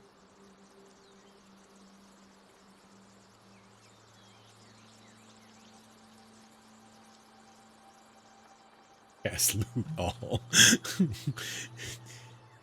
All right, so you find that they have they had longbows. You do see that they had some rapiers as well, and they do have this armor. And the armor is it looks to be very well polished. And there's a I think maybe I have a picture. I think I may have a picture, but there's a hand that's sort of painted on the emblem, and it's a red hand that's kind of plastered against the armor there.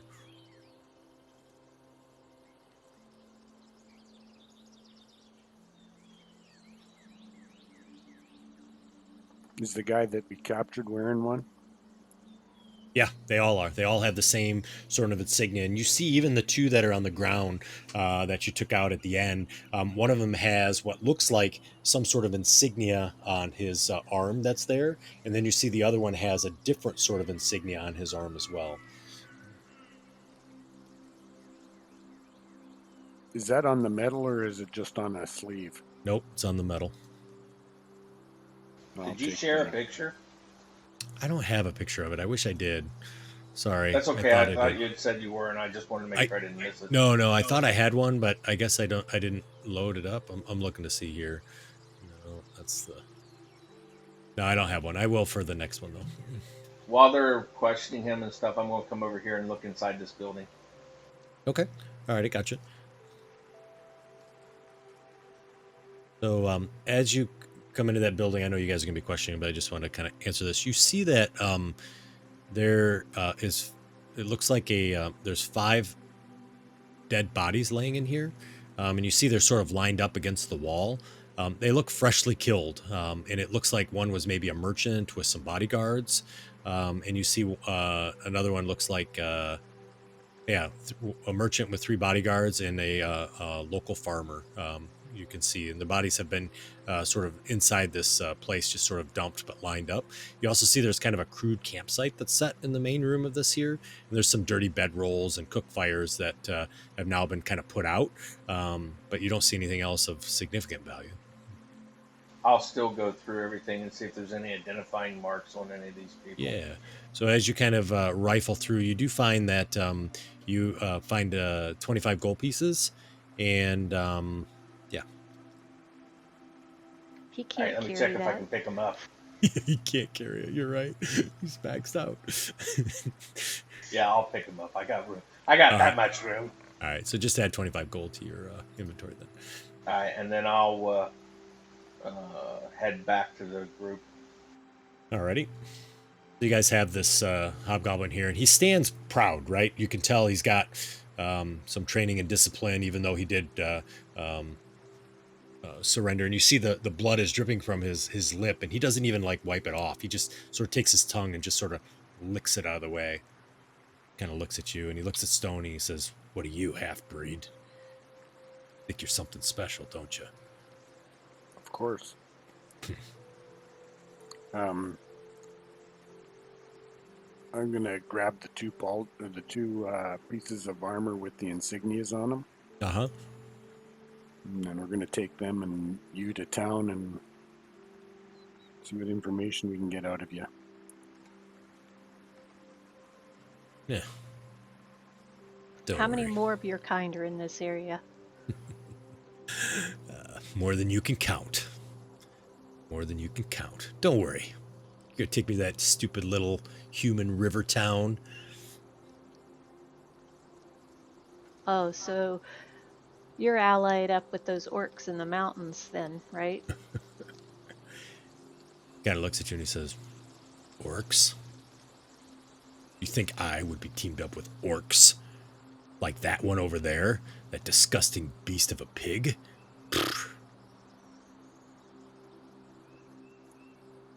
Hey, You know, I hate to say this, Boxy, but he does kind of look like a little bit of a piggish type of look. I don't mean that in a bad way, Stony. Stony, as you take the armor, the one that casts a spiritual weapon, you see that it has what looks like a holy symbol underneath the armor. That is there, and if you want, you could take that symbol as well. Obviously, yeah, I'll take that too. mm-hmm. It's not a symbol that you specifically recognize as a common god. If you wanted to do a religion check, you could do a religion check to see if you can figure it out. No, I'll let somebody in town who's more knowledgeable. Yeah, do all that. right, sounds good. The hobgoblin looks at you and he says, "You've won the day, don't worry. But our day's coming, I promise you." Yeah, I'm sure the rest of your troop will be excited to see you, in town in chains. Don't worry. They'll liberate me when they come and destroy that town. Yeah, if you survive that long. Red Hand So will unless destroy they're you going to all. be there tonight, then I guess you're done for. Kind of looks back and forth between you and Stony, and he says, "Why don't we make a deal?"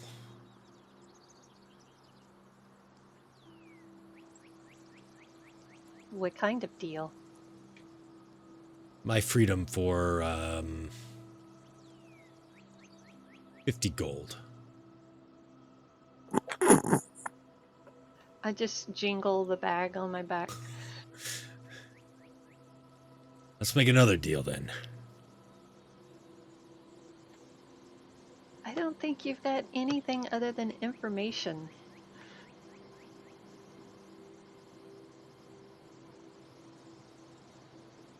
Like, how many of you are there, and where's your camp? My camp? Yeah, the main body of your whatever you call yourselves, red something or other's hands. The Red Hands? We're, let's just say, embedded. You folks walk by us all the time, you don't even know it. Just like today, you walked right up to my buddy and you didn't even know he was there. Well, you didn't know the rest of us were right? here. Did it matter? Did it matter? He just kind of looks at you and he says, "I will let you know that there are so many of us, you'll never destroy us."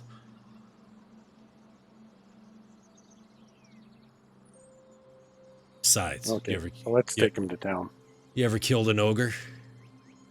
Yeah. Yeah, just yesterday.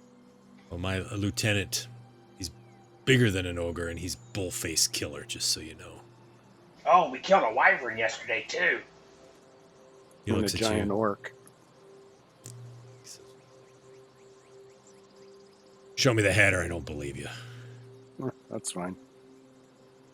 We really didn't have time to take skins.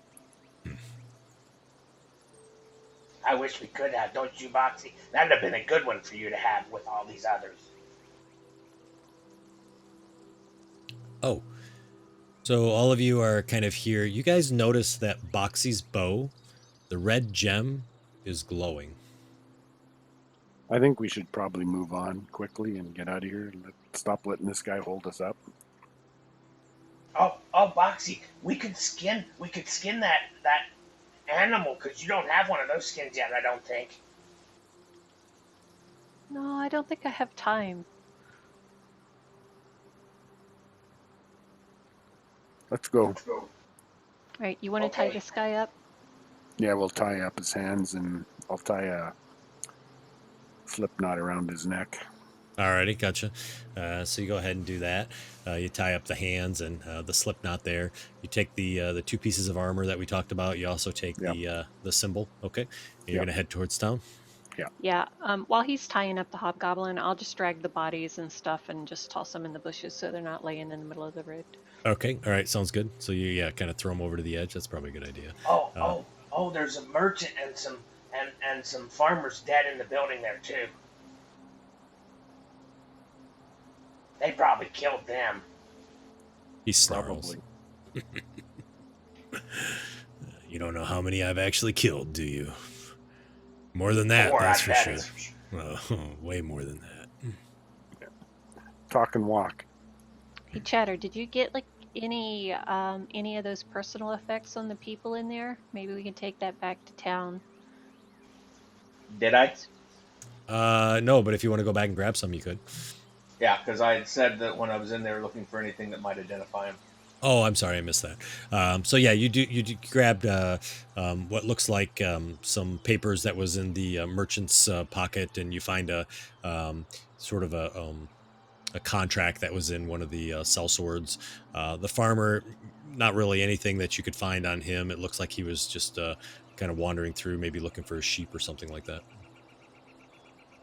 Probably shouldn't take the heads back. That would be a bad idea. Maybe. You guys don't want to take the heads back, do you?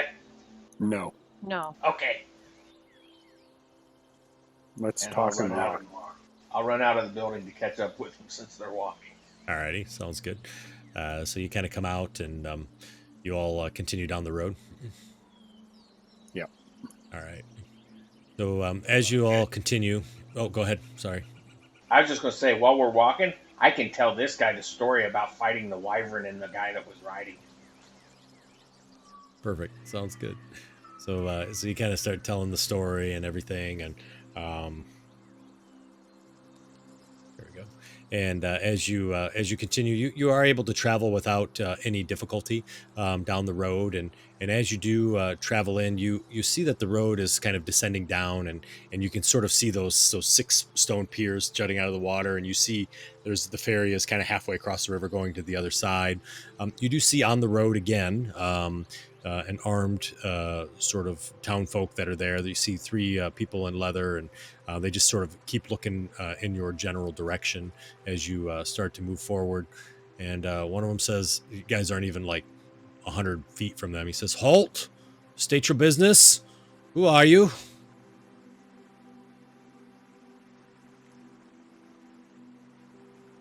Stoney, did you recognize these people? Do I? Yeah, What? they yeah, you do. Yeah, you lived here for 6 months. 6 months, right. So You see what's it's his name? Bob and George. Hey, Bob. It's me, Stony.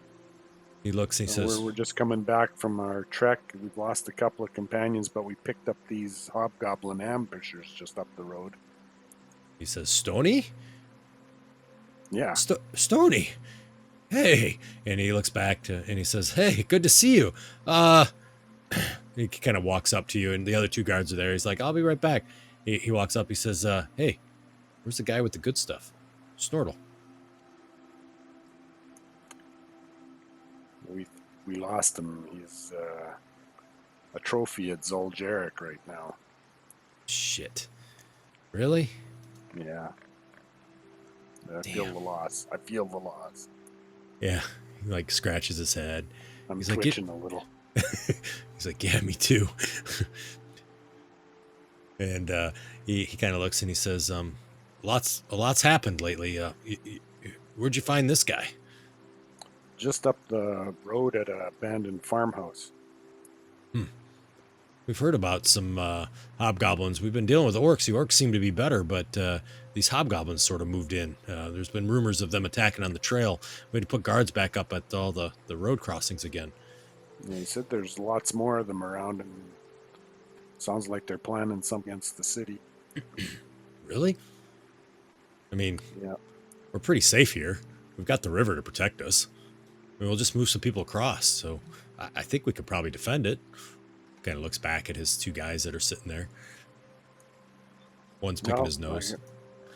We'll tell the captain everything we know, and we'll have this prisoner for him to question. Okay, yeah. Captain Serrana, she's probably over at the Great House, maybe, or she could be working with those troops again. You All right. Do you need an escort? He's like, I can rough this guy up a little bit if you need. You can take his leash if you want. Great. And he kind of grabs onto it. He says, "Come on, you disgusting thing." He yanks it by the throat. Much more rougher than you guys were with the prisoner. He's like, "Come on." And it's almost as if he's kind of trying to show off. Of course he is. Right. And so he kind of continues and continues to pull him in that general direction towards the town. Look at those big pictures. Boy, what good looking people. All right.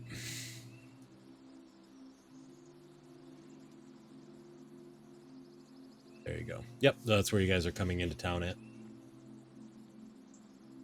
look pretty rough. You see that as you guys walk by, the guards are like, "Man, you guys look terrible. You're all bloodied and bruised."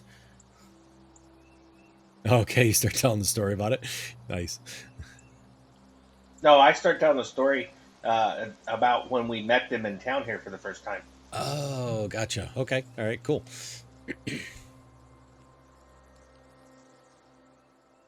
Yeah, I've lost my long-term friends.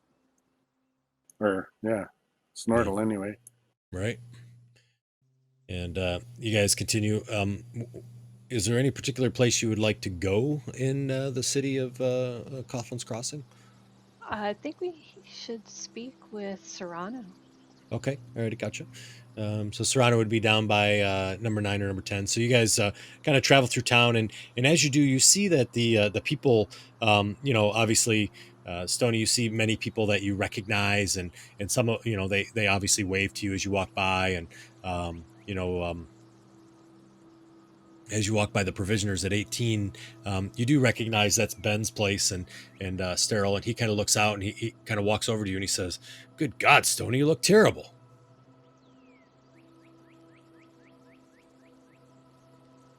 Yeah, you should see the rest of the people we ran into. Pretty bad, huh? They're not looking any. Well, they're looking a lot worse. We haven't seen much trade Most come. of them, anyway. I haven't seen much trade come across the Dawn's Way from that direction. Have you?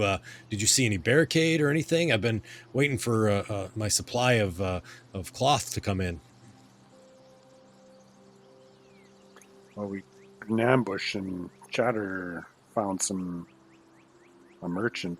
He's got some paperwork, anyways. I don't know what it is. Yeah, I found this paperwork right here on the merchant guy. He immediately looked to Boxy because Boxy's obviously tall and brawny and big boned. I can't remember what we called it, but so he looks immediately to her, and then he hears Chatter talk, and he's sort of shocked as he looks down at Chatter. He's like, "Hi." Hi. So yeah, I got this paperwork on that we found on that merchant that these guys had killed. So he looks at it and he says, gosh, it was Ilmil's got killed. God dang it." He just shakes his head. He's like, "It's not safe to travel these roads." And there was a farmer who had long brown hair and a real scraggy looking beard that came down to about his middle of his chest. And he was big and brawny, but he was dead. Oh my God, that's Lorne. Ugh. Please tell me you have no other bad news. There was 3 other guys, but I think they might have been with the merchant. I don't know. He says, "How in the world am I ever going to be able to make my stuff?" And he immediately is distracted and sort of walks back into his store. Oh yeah, and our friend, our adventuring buddy Snortle, and half died. Are you following him as he walks? Because he seems to be Yeah. like, okay, gotcha. And he goes, oh, that's just terrible. Oh. And he looks back. He says, Snortle? I Yeah. still nod. He goes, well, I better go harvest all up his oregano. Is that what it was? He Yeah. winks.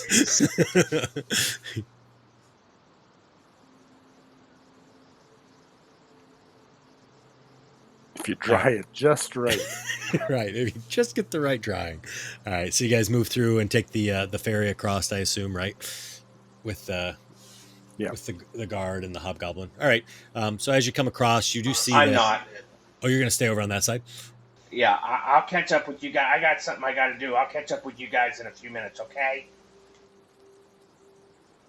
Sure. and Did before they even answer, I start taking off. Where are you going? I got something I got to do. You see him kind of running down the road. Okay. He runs into the field and starts hanging out in the field there.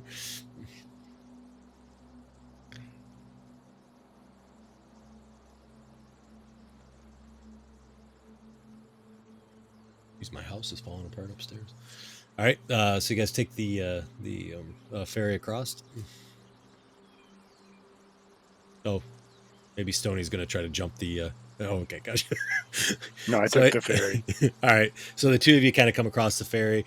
Chatter, you're up in the old oregano fields up there, if that's what we want to call it.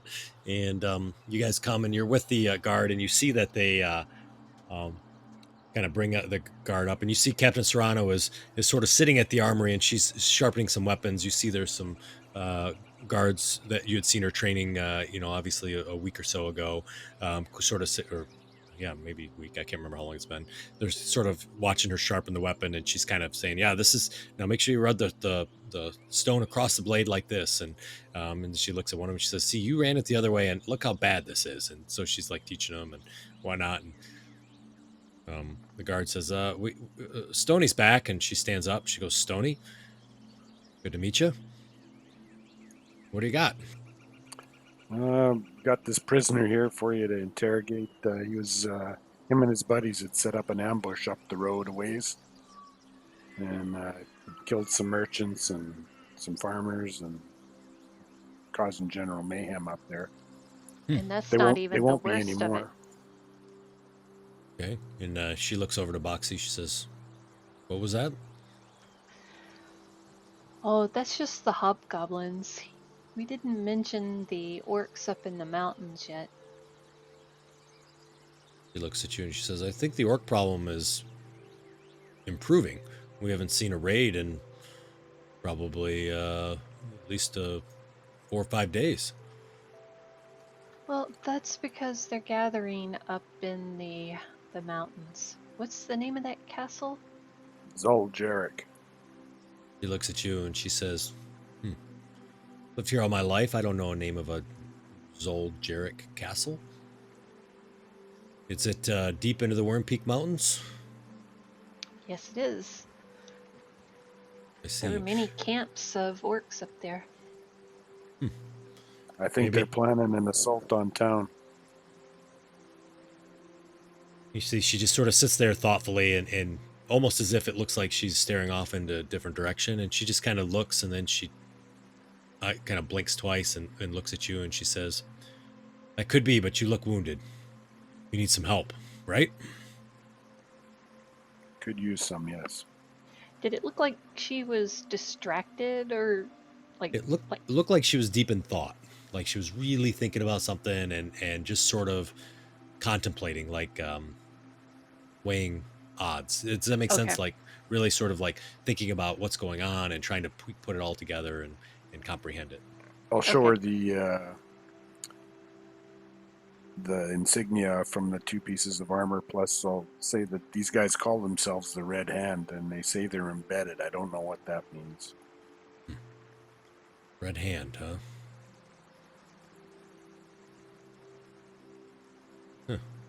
Well, all right.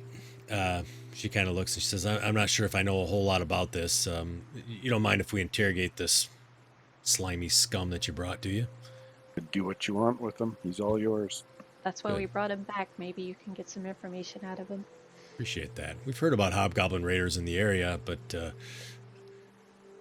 didn't expect us to actually get one as a capture.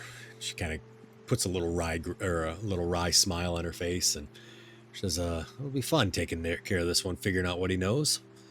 They seem to be well organized. Really? They And had well armed. Well Yeah. armed too. they had a spellcaster and a dog master with them. He had hellhounds. Yeah, it was he seemed to be a cleric of some religion. Stony, did you have the patch for that? I gave him the patch. I gave her the patch, but I'll hold up the little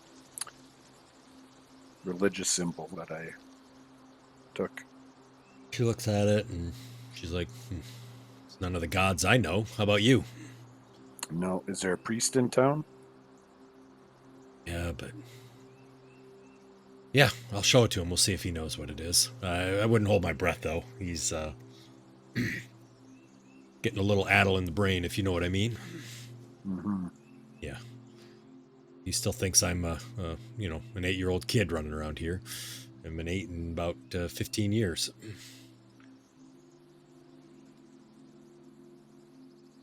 All right, Chatter. So you're kind of checking around and taking a look and see.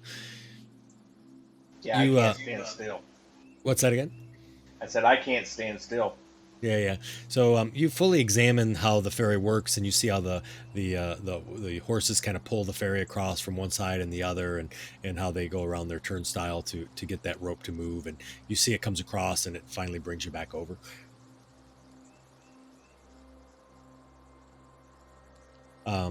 And so as she comes, you come over. She says, "Listen, why don't you head over to the Green Apple? They're it's a little bit somber in there, but it'll be all right. And grab a drink, grab some food." And she looks to you, Stone. She says, I'm going to let Noro kind of know what's going on, and we'll see what we can get out of this hobgoblin. What do you say? Sounds perfect. You remember Noro, and if you don't, he's the city speaker, essentially Okay. kind of the mayor of the town. And he says, I'll pass it along. We'll see what we can find out. And but you guys, you need food and drink. And she kind of looks to one of the, new guards, recruits that's sitting there, and she says, "Take him over to the Green Apple. Tell him that, give him some best food, best drink, and they can send the bill to me." I'm not getting anything from my danger sense, am I? No, not at all. Okay, perfect. Off Yeah, to the you've- Green Apple. Yeah, you've been here for 6 months. I mean, you know Captain Serrano very well. She's a very straight-laced person. Not anybody. She's good people. Perfect. All right. So they kind of take you over to the Green Apple if that's where you all are okay going. Yeah, I think so. Alrighty. And as you enter in, you remember the Green Apple is typically a pretty cheerful tap house, and it's an inn. And it's, got a dwarf that lives there named Tharma, who's there. And she's known not to hold back her opinions, and whether you ask for it or not. And so y'all kind of open up the door, and she goes, "Holy shit, you look like crap. Jesus, what'd you do? Run into the building a couple times? Good God, Stony." Something like that. Jeez. She looks over and she says, "Your friends look terrible too. Not as bad as you, but pretty damn close." Got some ale? "Yeah, I got ale. It's not very good. It's at the bottom of the barrel, but come on, have a seat. Let's see what we can pour you up." All right, perfect. She goes over there, and Chatter, you see that she has like that that just sort of that little bit of like stubble. So she hasn't really grown out a beard, but she has like a stubble that's kind of on her chin, and it just looks kind of funny. She's got like a couple long hairs that hang off the tip of her chin. Are you a dwarf? She looks to you and she says, "Are you a goblin?" No, I'm a halfling. Yeah, right. And I'm a gnome. Good God. Do you do your hair like that every day? No, but it keeps falling that way on its own. Jeez, oh, Pete, Stony. I mean, you need to get somebody more than 4 years old to travel with you. Hey, I'm not 4. You look like you're 4. You got a little peach fuzz above the nose there, or below the nose there. And he looks to Boxy and she says, "Whoa, you are big." I'm hefty, thank you. No, I mean tall. I mean, wow. What did they feed you? I'm actually short for my kind. Short my hiney. You're tall as a beast. Throws down a couple mugs. She's like, "You guys need help." Oh. She reaches over. She says, Here's some fried potatoes. She slaps them down on the table, a big old pan of them. She's like, "Enjoy those." Are you sure you're not a dwarf? You look like the dwarfs that we saw up there at that keep. Good God, Stony. He's got a brain of a mouse over there. Of course I'm a dwarf. Well, you said you were a gnome. How would I know? You don't look like... Oh, my goodness. You do look like the dwarves we saw that were dead up there in the keep, though. What? You saw a dead dwarf in a keep? I will then start telling her the tale of the keep of the orcs and dwarves. Alrighty, gotcha. And then go into how we slayed the dragon. So you started to tell her, and you see that she's like head's nodding a little bit, and then you kind of talk a little bit. She says, "Wow, that's a great story. I'll tell her I usually just let him talk. Okay. He never stops, so... She just shakes her head, and she's like, "Oh, my God." And you see that she starts to go back to the behind the bar. As you see, the inn is really busy. You see there's lots of people here. There's many people that you don't recognize. Looks like there are some travelers that have traveled through here and are kind of all looking at you guys.